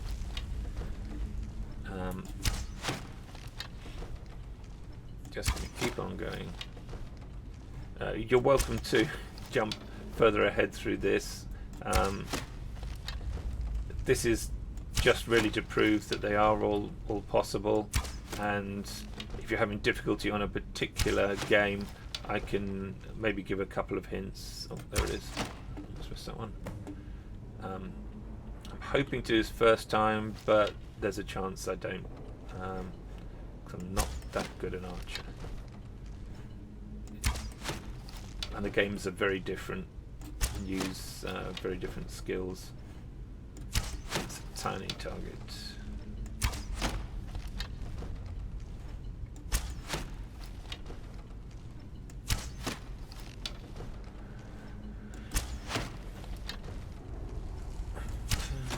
Targets.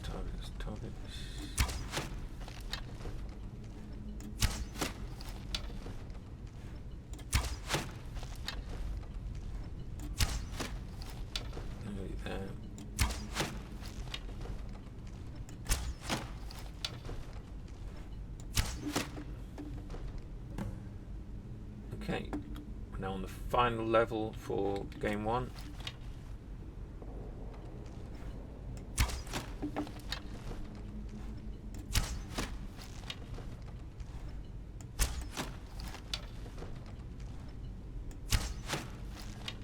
again, you might find this a little bit harder on the Xbox, and more time has been added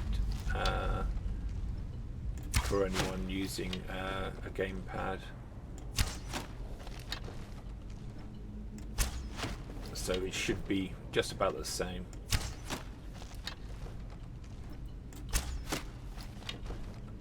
But that doesn't mean it's easy, not by a long way.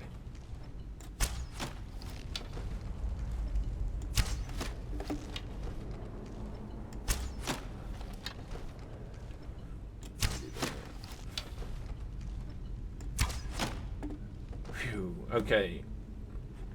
That game is now complete, all levels are complete, and if you wander down here we'll see we've got a little candle lit for each of the ones we've completed. That's good. So we need to change the game to game 2. This game is Ystr says shoot the targets in the same order as Ystr. So this is a memory game, and this is one that I do fail on sometimes. Particularly the last level, it's just a lot of positions to remember, so I will be happy if I get that without a mistake. Right, so there's that one, then that one.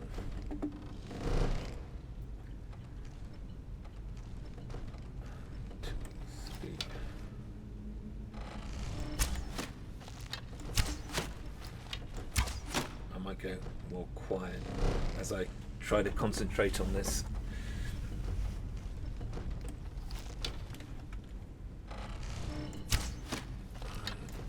Two, three. Okay, that's good. One thing to point out is it does give you a few seconds to hit the right target. If you hit the wrong target, then it won't cancel the game. You won't fail it. So you do have the chance of hitting 2, maybe even 3 targets in the time before it gives up on you. 1, 2, 3, 4.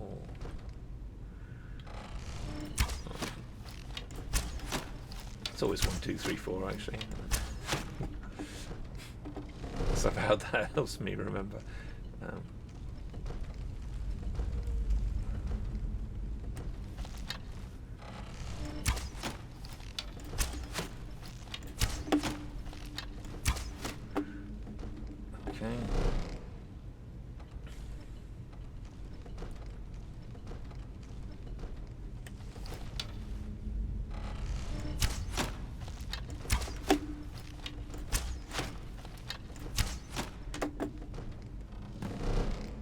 Okay.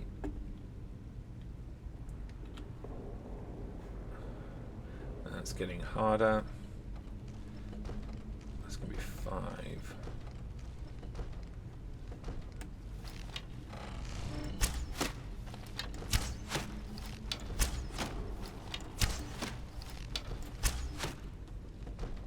Okay, that was right.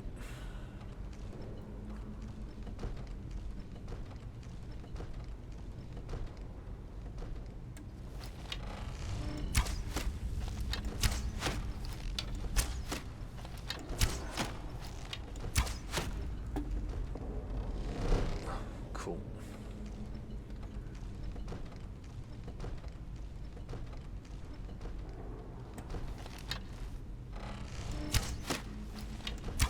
Two, three. Is it down there first? Yep. Okay, now the very hard one.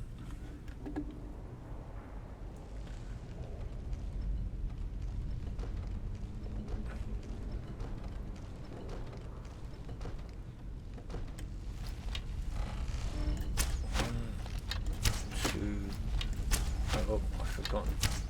Was it that one? Yes. Ooh.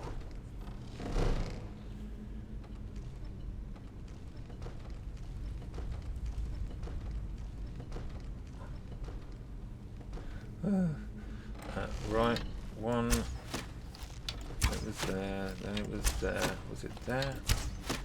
Yep. There we go.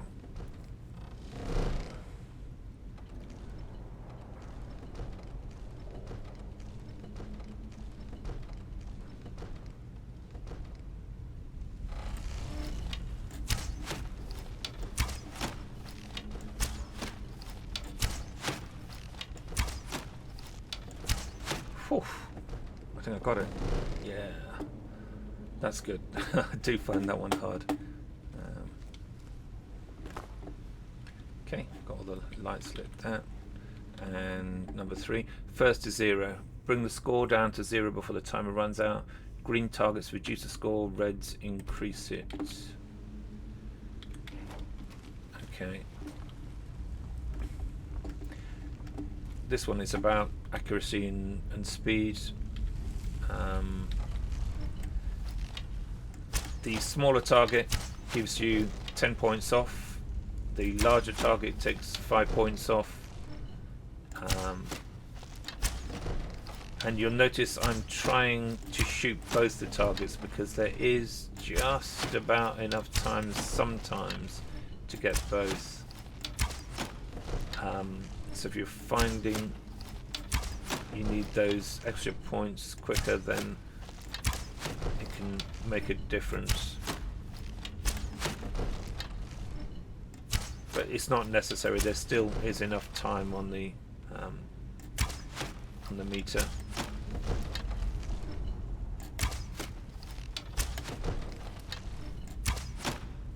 Okay, I mean I've got nearly a minute left there.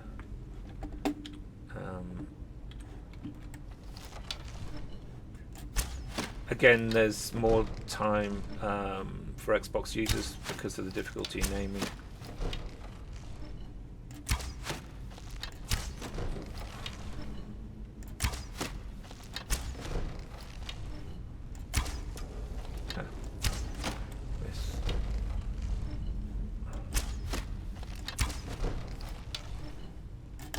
What's the other one?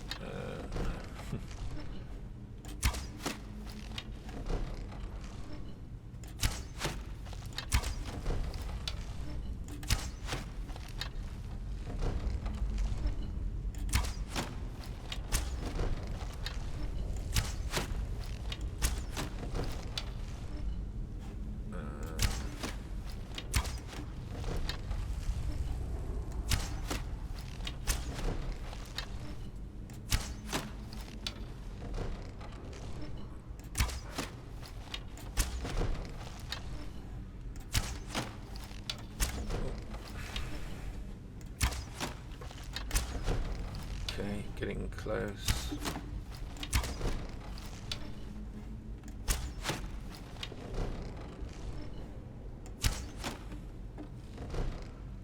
Okay, had a lot less time on the clock that time. It's getting harder.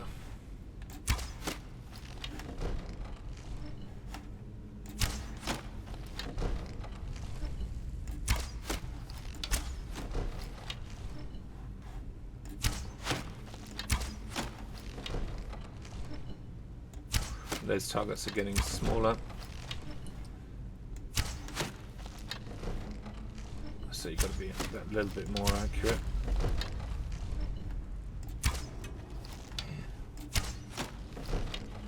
And that certainly wasn't then.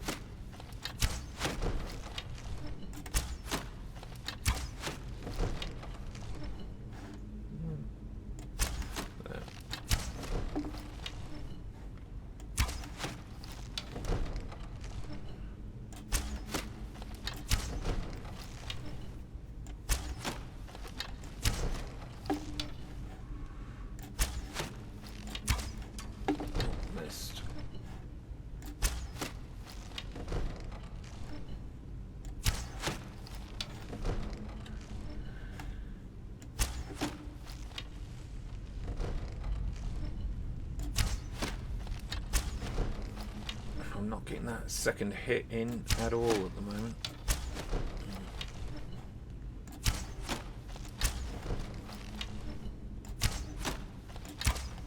Oh, no. I thought I might get it that time. Yeah, I did that time. Okay. Well, still 40 seconds on the clock or so. Okay, final level for game 3.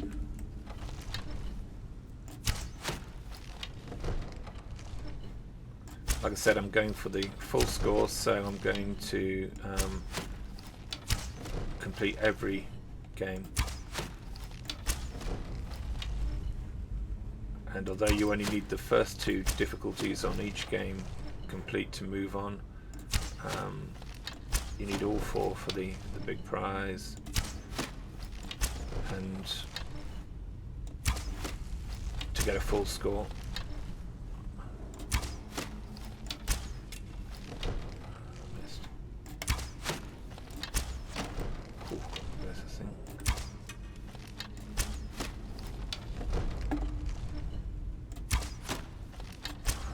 Quite a lot though.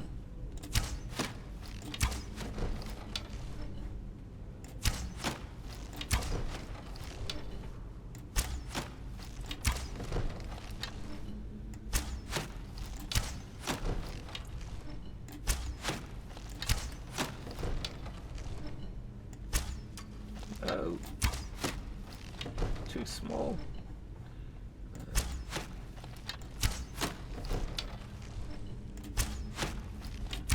If anyone really enjoys these archery games, my other mod, the Ystr Unleashed,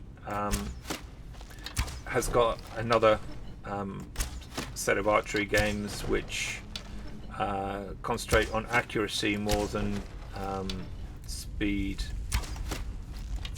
And there are 4 rings, and the more accurate you are, the higher a score you get. And we're done. But if anyone's really keen, let me know, and maybe I'll try and bundle them all together into a mod that's just about archery competitions. Maybe have some moving targets or something as well.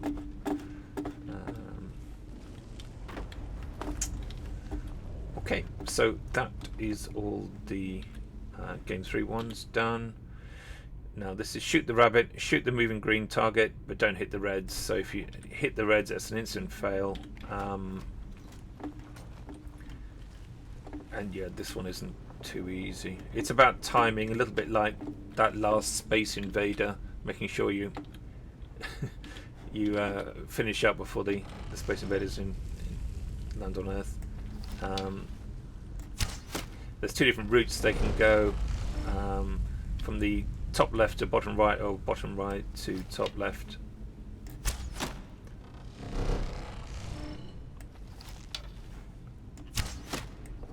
And it's the trick is to shoot just before it's about to turn green. Hopefully you'll get it. It speeds up a lot more on the later levels, of course.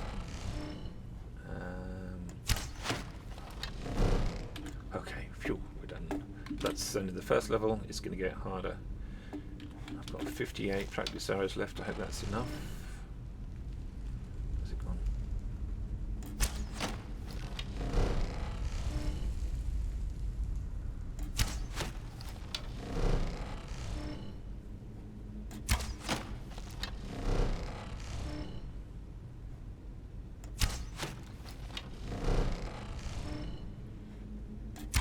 Okay.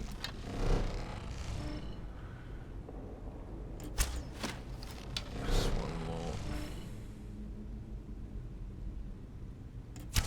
Okay.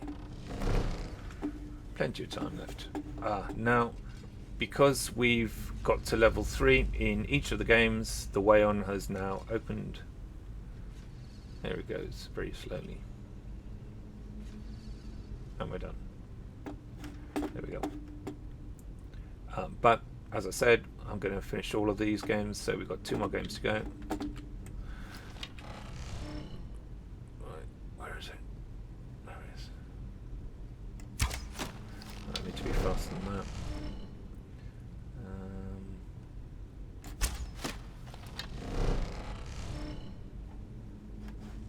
I'm being far too slow.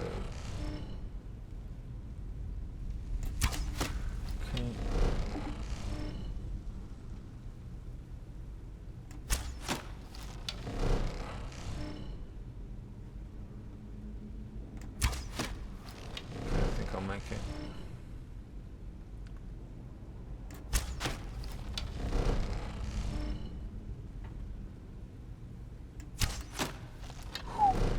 Okay.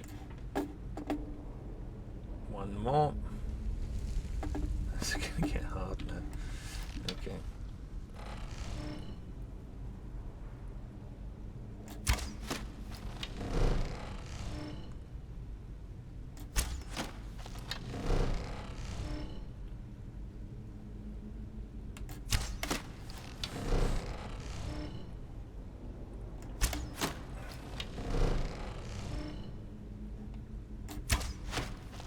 Did I get it? Yeah, I think I did. That was close then.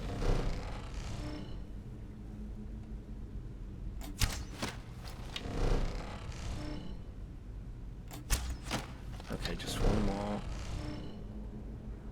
Where is it? Oh, phew. Yep, all done. Fantastic.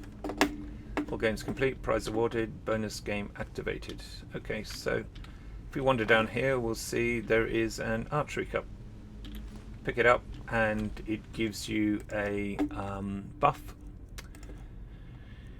Archery Champion's Pride gives you 10% more damage with your bows, and you can draw your bow 10% faster, and that stacks with other bonuses, so that's nice. It did say bonus game unlocked. There we go. Yeah, we've already had that. Thank you. And the bonus game is quite simple. You work out which ones are green, then you shoot just the ones that are green.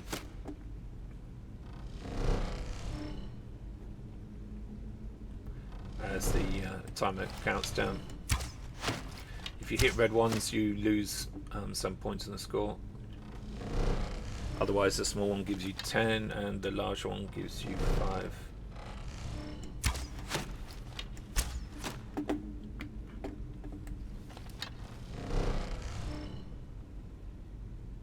Now, this game doesn't actually have a purpose, except that when you complete it, well, you'll see in 1 minute 15 seconds.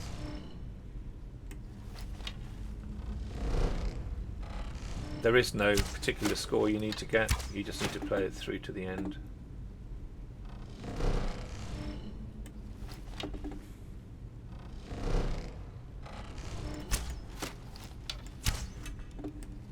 Oh. That wasn't working for some reason.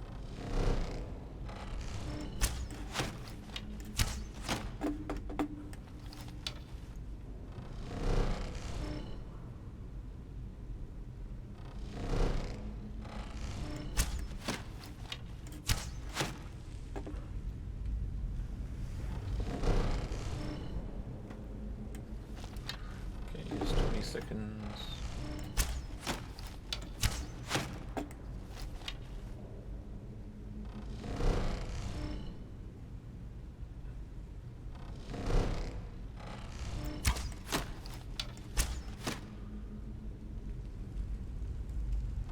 Okay, just 5 seconds. I'm probably not going to get a chance to shoot these targets. No.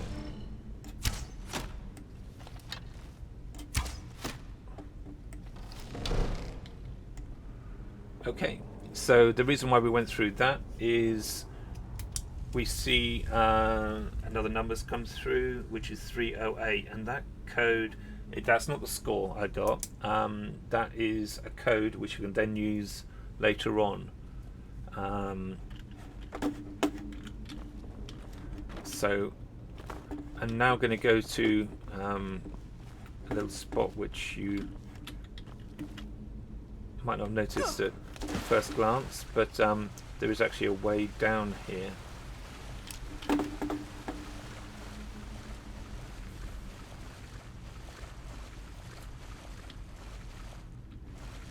Right, very dark. Let's get the bright light, bright torch.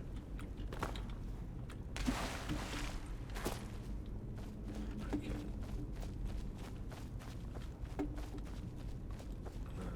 There's something quite nasty down in here. I can just see it in the distance there. A little bit of steam coming off it. But we've got another code here, 289. Just going to write that one down.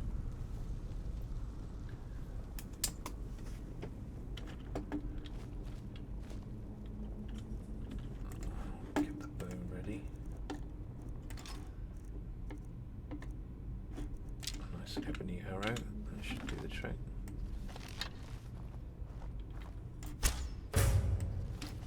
Oh. Oh, I can use a light arrow. Oh, he's big. Nearly dead.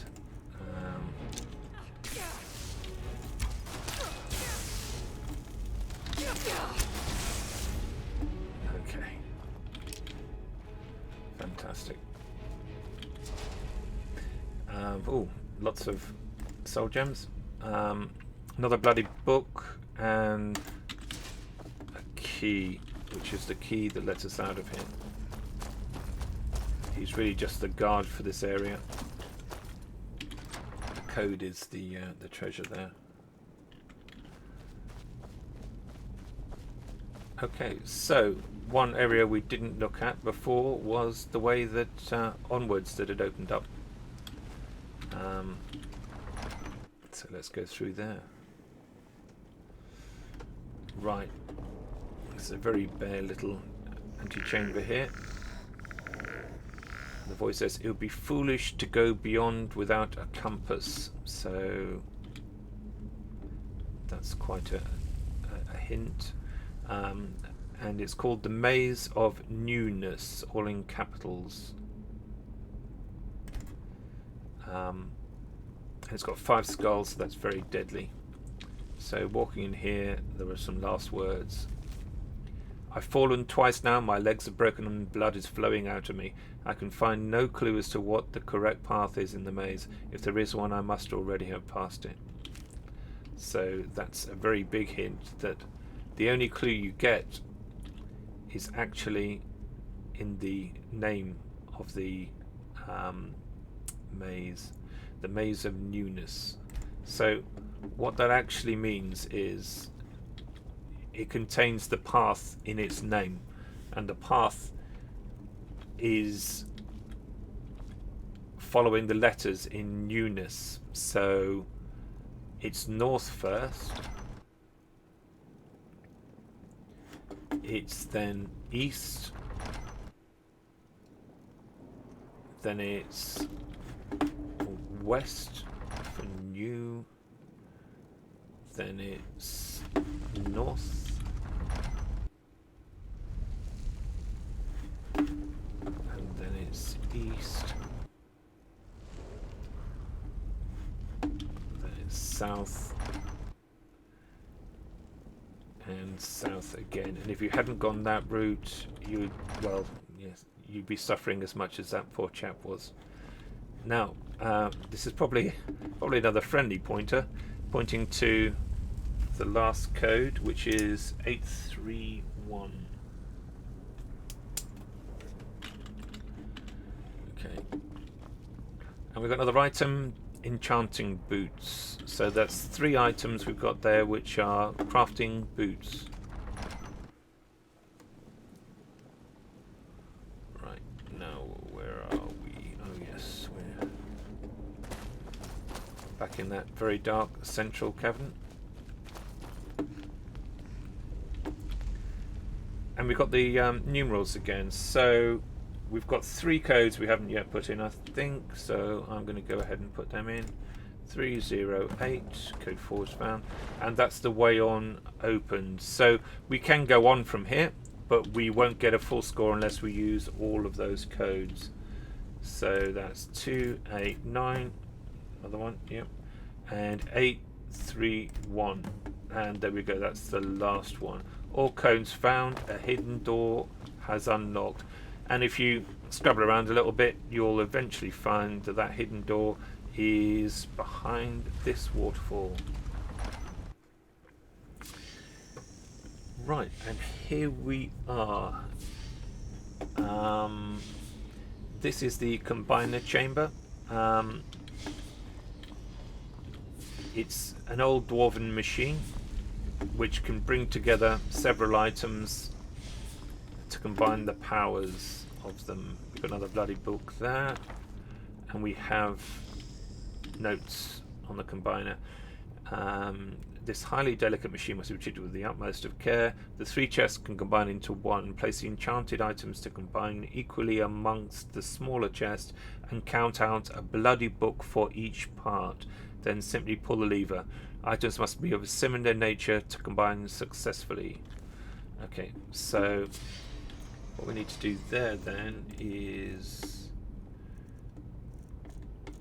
pop in the alchemy boots.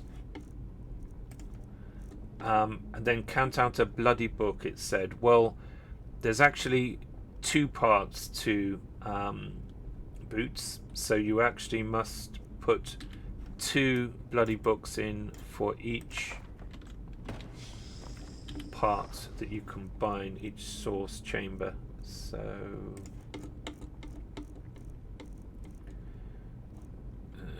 enchanting boots, 2 bloody books, apparel,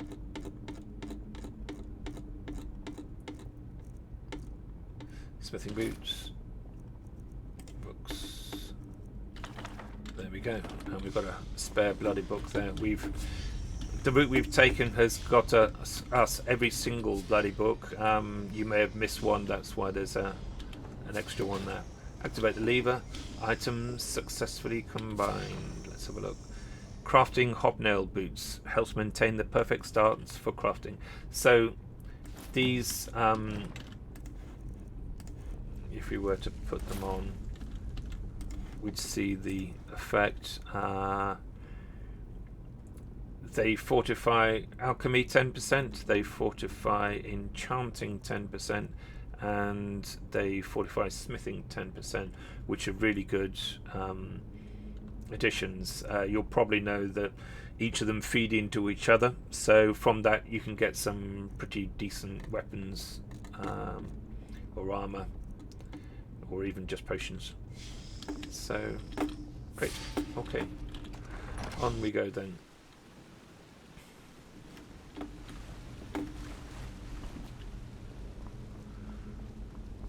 Okay. Here we go. A tiny voice says now, simply go through the open door to your right to return to the lobby. But it's locked and we can't. So we do have another route to go. We can go through to the light. And here we are. We are on an island in the middle of nowhere. What time is it? 5:30. 5:53. It'll be getting light soon.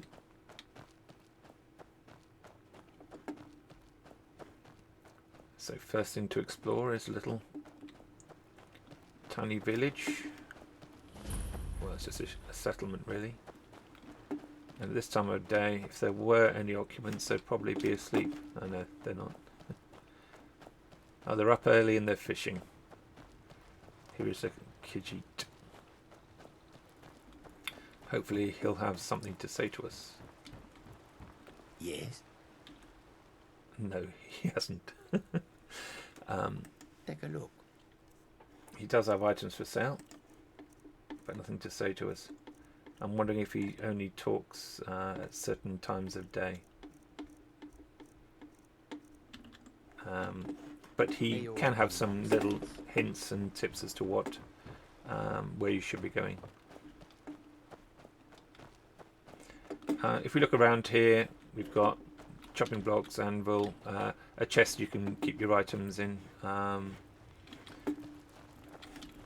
And these fish are bass rather than salmon. And those... maybe not a light arrow. Even just an arrow will be fine, I'm sure. These are harmless edible crabs. King crabs. And you can get unique meat from them. Yeah, I mean, I'm only just harvesting them, not really having a fight. And if you've got the ingredients with you, you've got a new recipe, which is fish and clam chowder, which has got its own buff.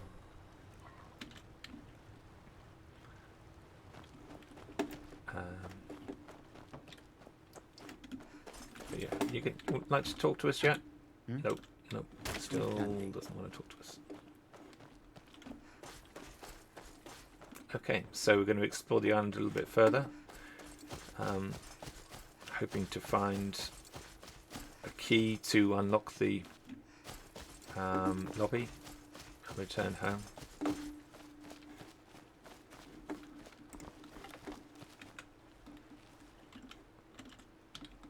Now, I've got a couple of Spriggans here, so I'll just polish those off.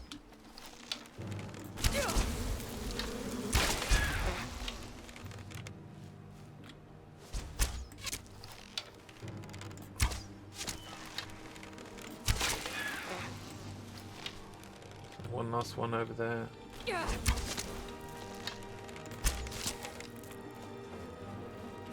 Oh, still with us.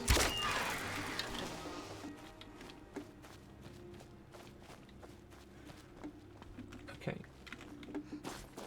And moving on from there, we investigate a destroyed village. Burned village. We can see there's a rocky hill with some oddly placed green rocks that we'll look at a bit later. For now, just going to head on over to that shack on the little hill there, and a giant but harmless skeever.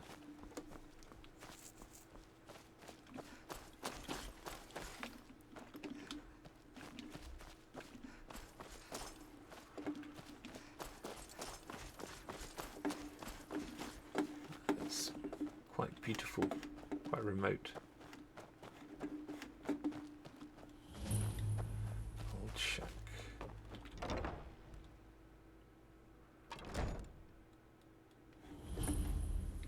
Okay, nothing much here.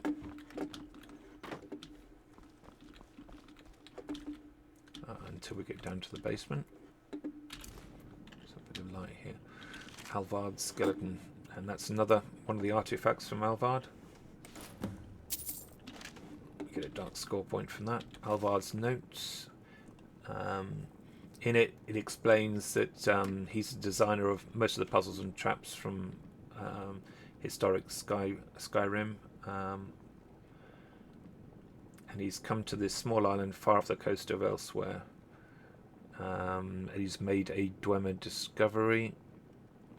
Read all this, and he says the infuriating rock troll on the top of the cliffs has blocked the waterfall. How's he going to power his ship now? He seems to remember recently reading about something that could be crafted to help with that just before he slept, and he mentions a hidden store in the village that he'll probably need.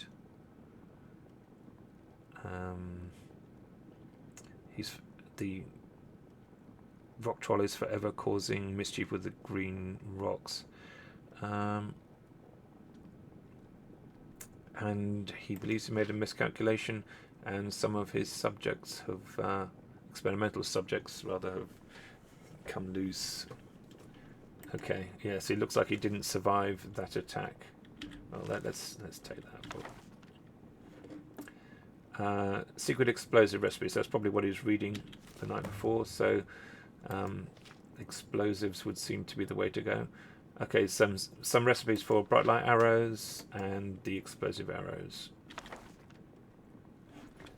Okay, and here we find a key to the lobby, but it's obviously far too big. Just coins. So something must have happened to change the size of that key. Let's see if we can discover what. Oh, 3 dragons. Better get myself ready for battle.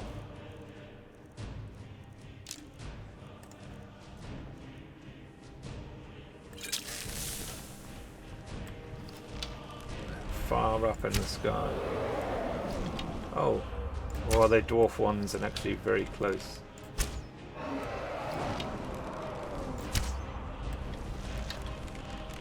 think I've got that one.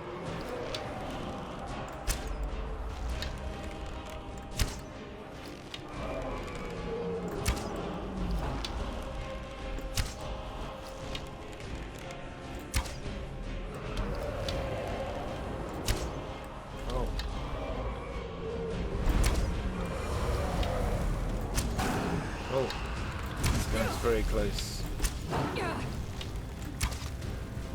Yes, I think he is. He could just be a long way away and huge.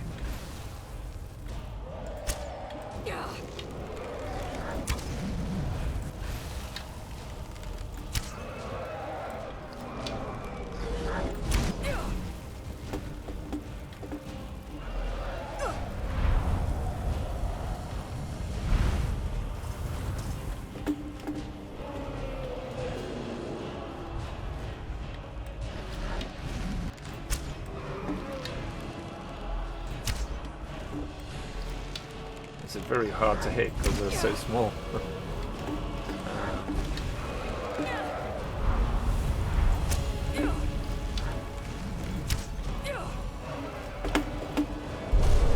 Oh, he's landed.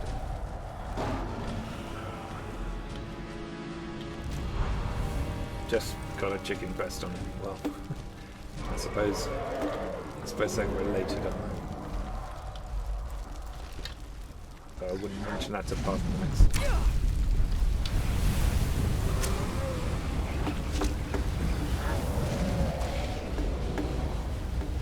So they're going to come into land?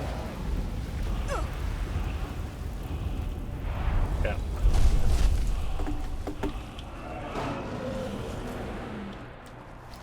And what about this one? It's still alive. Oh.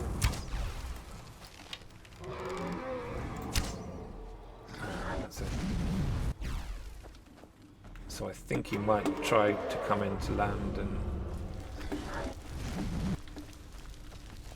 go through his death process.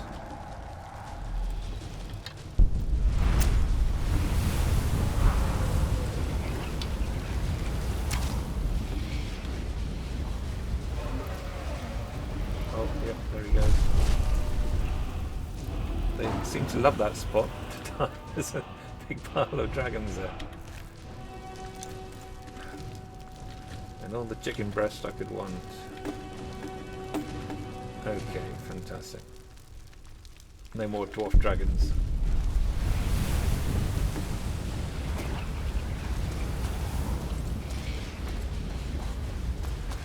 Okay, let's see if we can find... Oh no!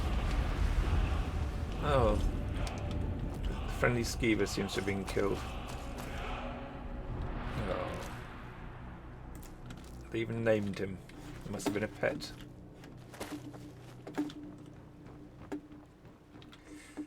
Okay. Oh, so this could be the secret supply cache he was talking about. Let's see if we can see. Oh, something alive here. Skeevers. Not the friendly kind this time, but at least not giant-sized either. Oh, we've got lots of treasure here. Bright light battle arrow. So those are quite damaging, fast flying, and give off light as well.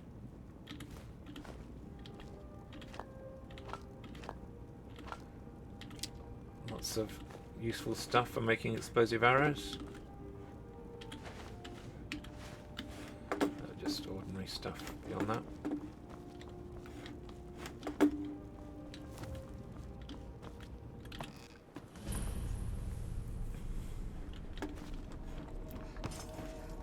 Right.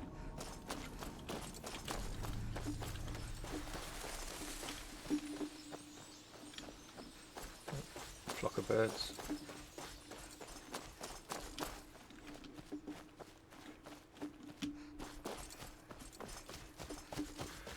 Right, we had an anvil over at the Khajiit settlement, so I'm going to go over there and make some explosive arrows.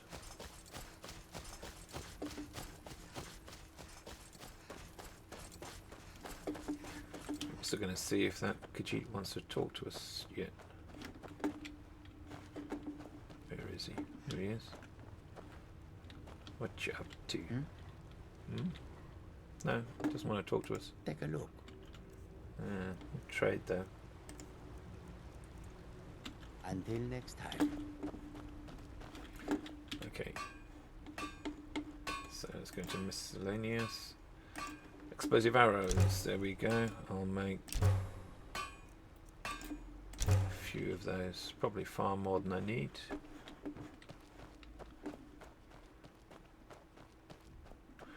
Right. So I need to unblock the waterfall.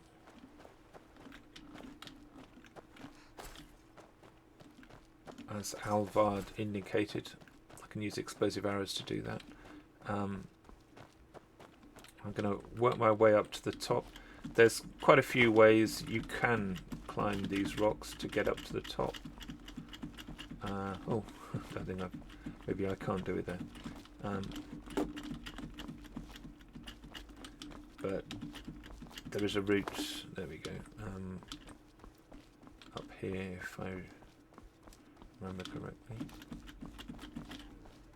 Yeah. Oh, there's something up there. That sounds like a troll. Oh.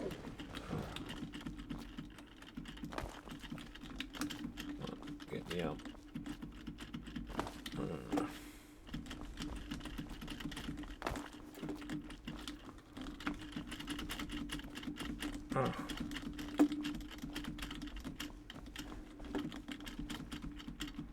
Come on, up, up, up, up, up, up.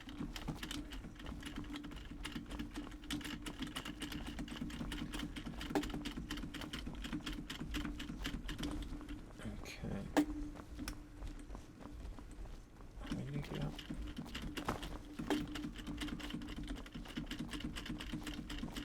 Okay, there we go. Oh, that was hard work.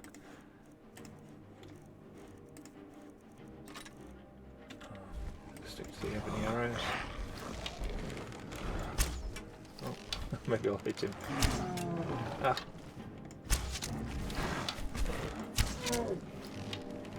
What's he doing in there?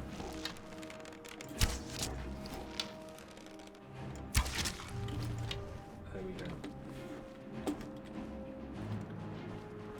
Right, now he was going on about the rocks. Oh, there's some explosive arrows. So if you don't make them yourself, you can still find a few around. Alvard was going on about that's an Easter egg. Okay, that's an Easter egg nest. So you get a couple more of those Easter eggs, like we got down the rabbit warren. Let's have a look. Okay. So that is the rock that's blocking the water from flowing down into the ship. So let's destroy that with the explosive arrow. There we go. Boulder destroyed, waterfall unclogged. Hopefully we'll see.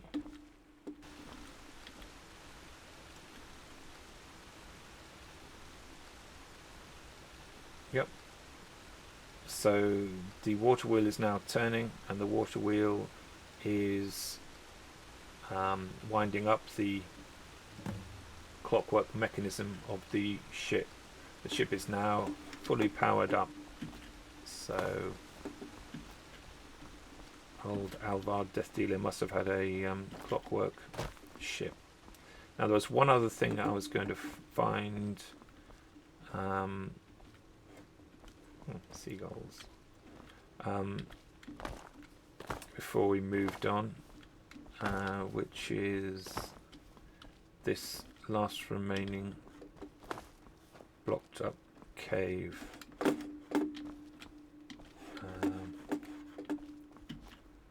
see if I can shoot it from here. Can I shoot it from here? Okay, so that explosion removed the blockage. And we can go into this small cave. And in the chest we'll find Alvard's gloves, which I think are the last part of the Alvard artifacts set. I think we got them all now. Right, so all we've got to do now is head to the boat.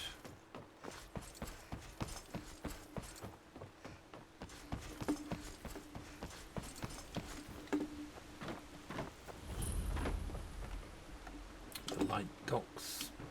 So if we turn that navigation wheel, it says ship casting off for high rock, jump on, which I just did.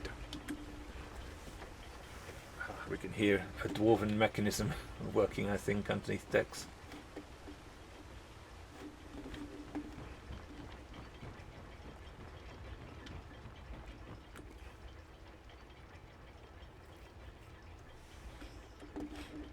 Okay, and we're heading to, well, we can see a couple of locations on the compass there.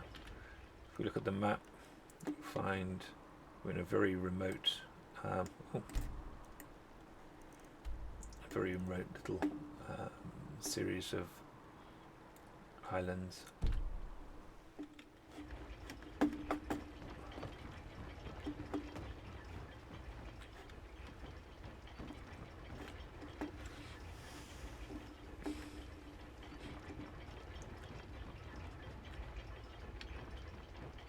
Okay, nearly there.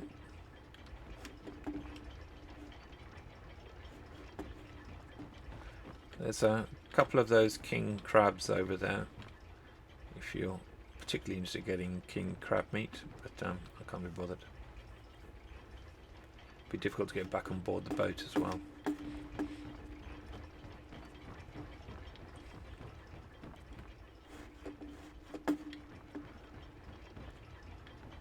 Some more seagulls here as well, nesting. You might be tempted to try and climb all of those rocks and see if there's any more Easter eggs around. There aren't, so I'll save you a little bit of time there. Because it's going to be pretty tiring trying to go up those cliff faces.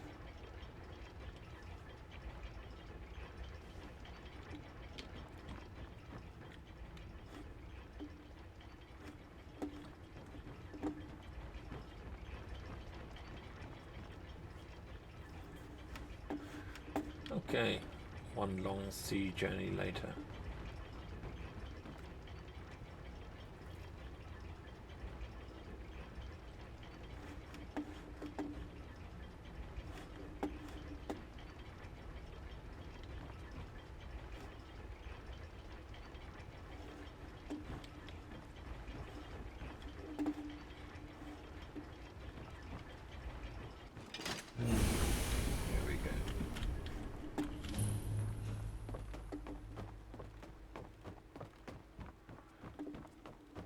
Okay, and we do a little bit of delicate jumping across the rocks and the loose ladders, wooden ladders.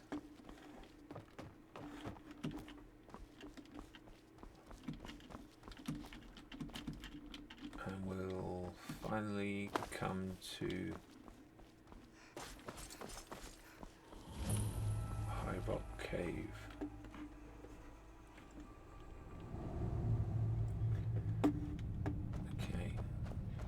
This location is thick with Dwarven steam fog. You can see over there a very, very large giant.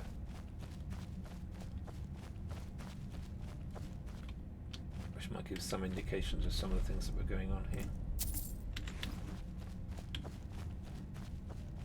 This machine here appears to be damaged. Knows what that might have been, but that's not working now. This part is though, and we want to reduce the size of our key so it'll fit in the lock. So I'm going to put the key into the reductor.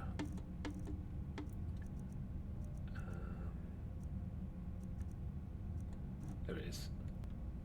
Store. Okay, that's in the source.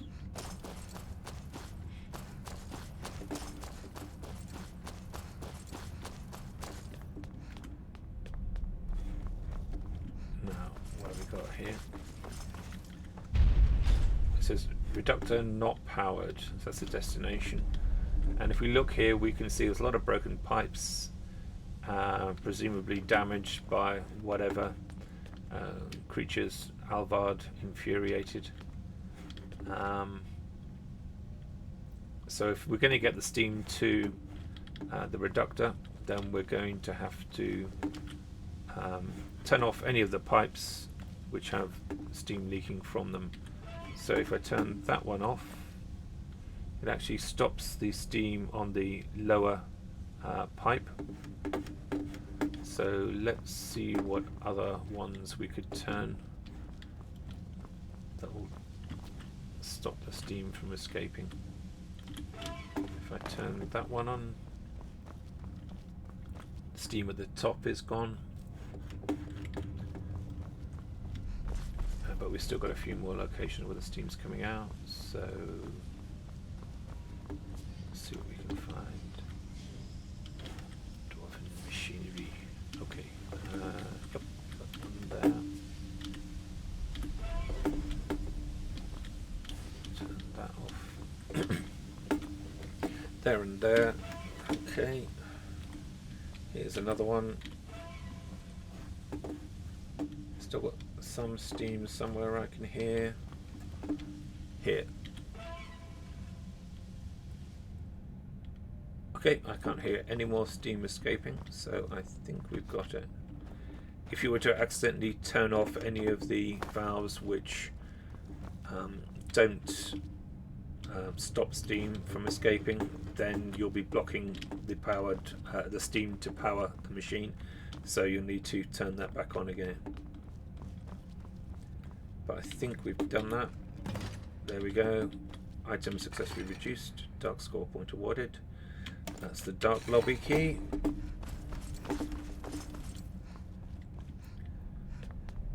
Okay, we are nearly done.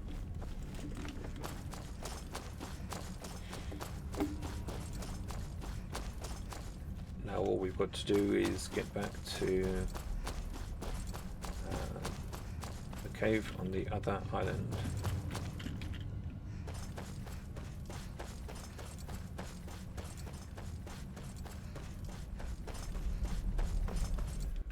Okay. Ooh, very high up.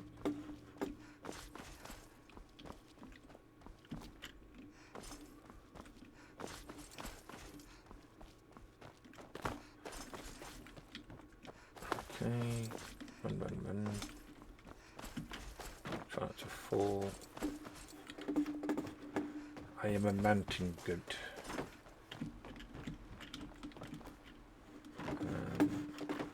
Okay, so as before, we can turn the wheel and the ship will cast off, doing the reverse journey. You can just fast travel, whereas it's such a small location, you might as well just do the journey.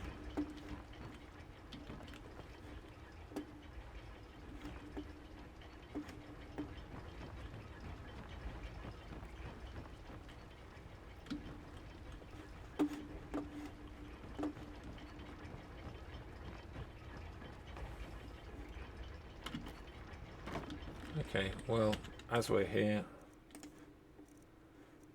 we could try on all of Alvard's items. We've got Alvard's robes there, a thick protective robe. It's actually got quite good armor, hasn't it? It's light armor rather than just clothes. Glistens with a magical duoma. ring. That's the one that allows you to breathe underwater. This increases damage and decreases the cost of destruction spells.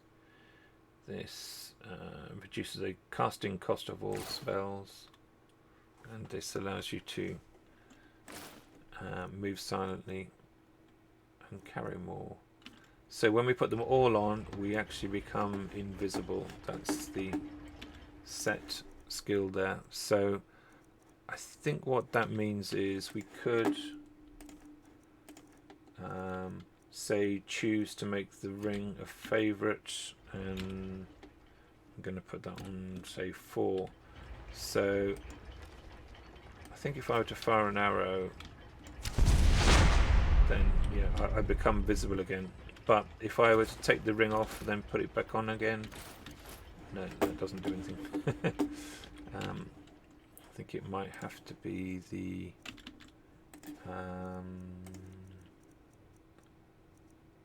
robes.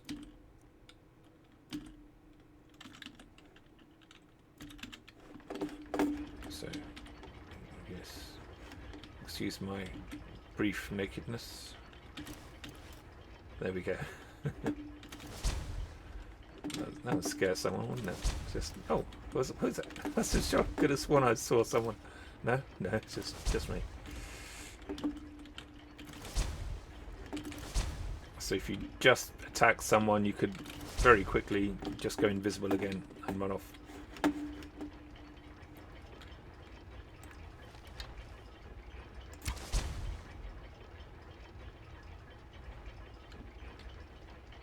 I hit anything? Maybe not.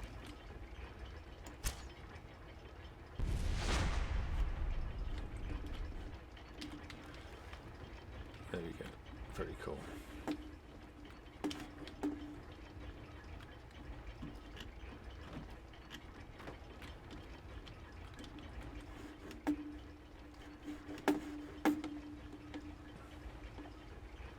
So it's got the Death Dealer motif on most of the items.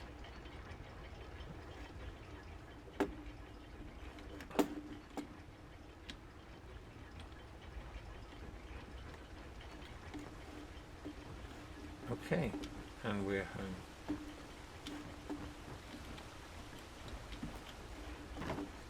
Well, back onto the island called the Light anyway. Just going to see if that Khajiita's remembered he had a few things to tell us.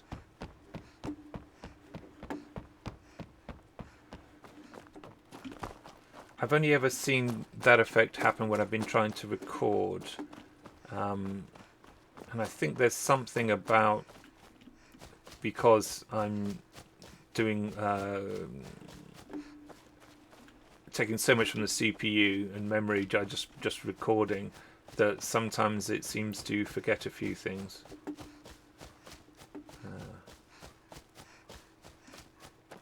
Let's see. And in this instance, it's what the Khajiit has to talk about.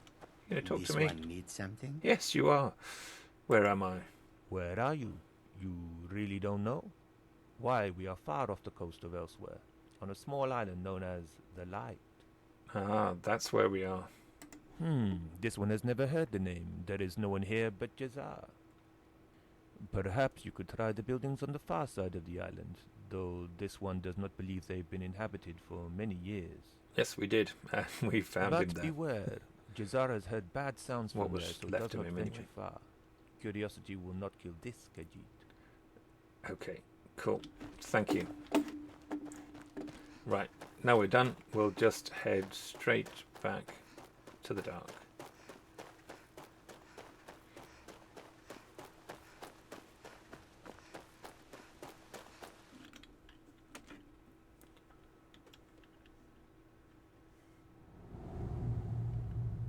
I think I could do with some light. Okay. Unlock the door. And we're through to the lobby again. Now, on the right, you'll see, in fact, part of our quest now says, can you get a full dark score.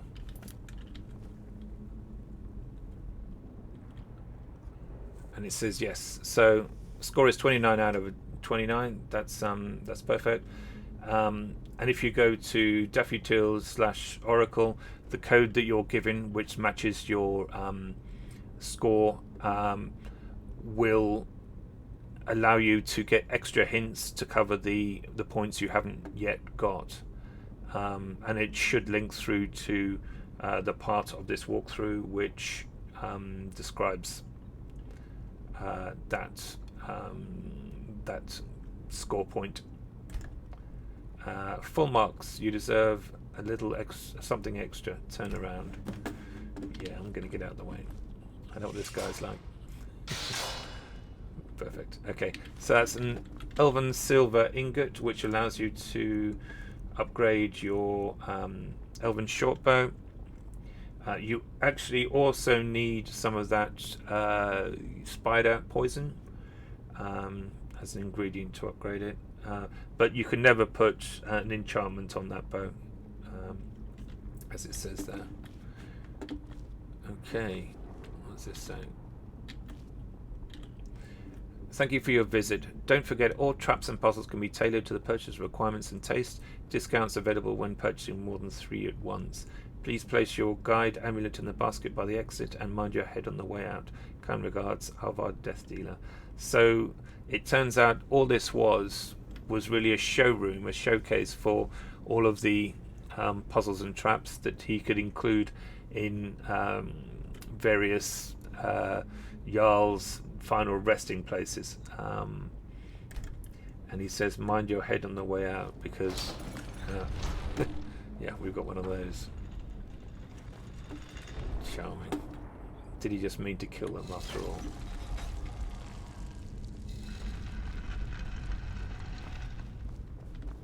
Okay, and we're back here in the lobby.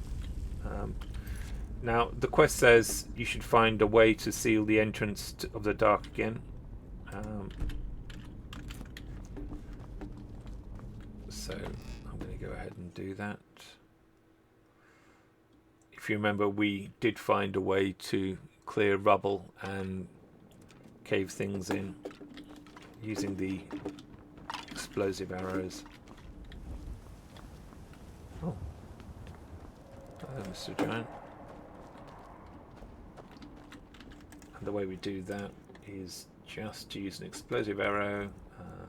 Let's use our short bow.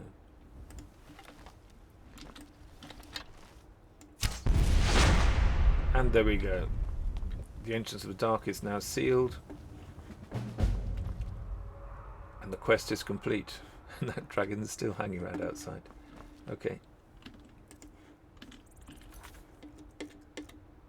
There we go. Complete. Fantastic. Okay, I hope you enjoyed that, and I hope it was useful. Any questions or comments, just put them below. Otherwise, thanks a lot for watching, and have a great day. Bye.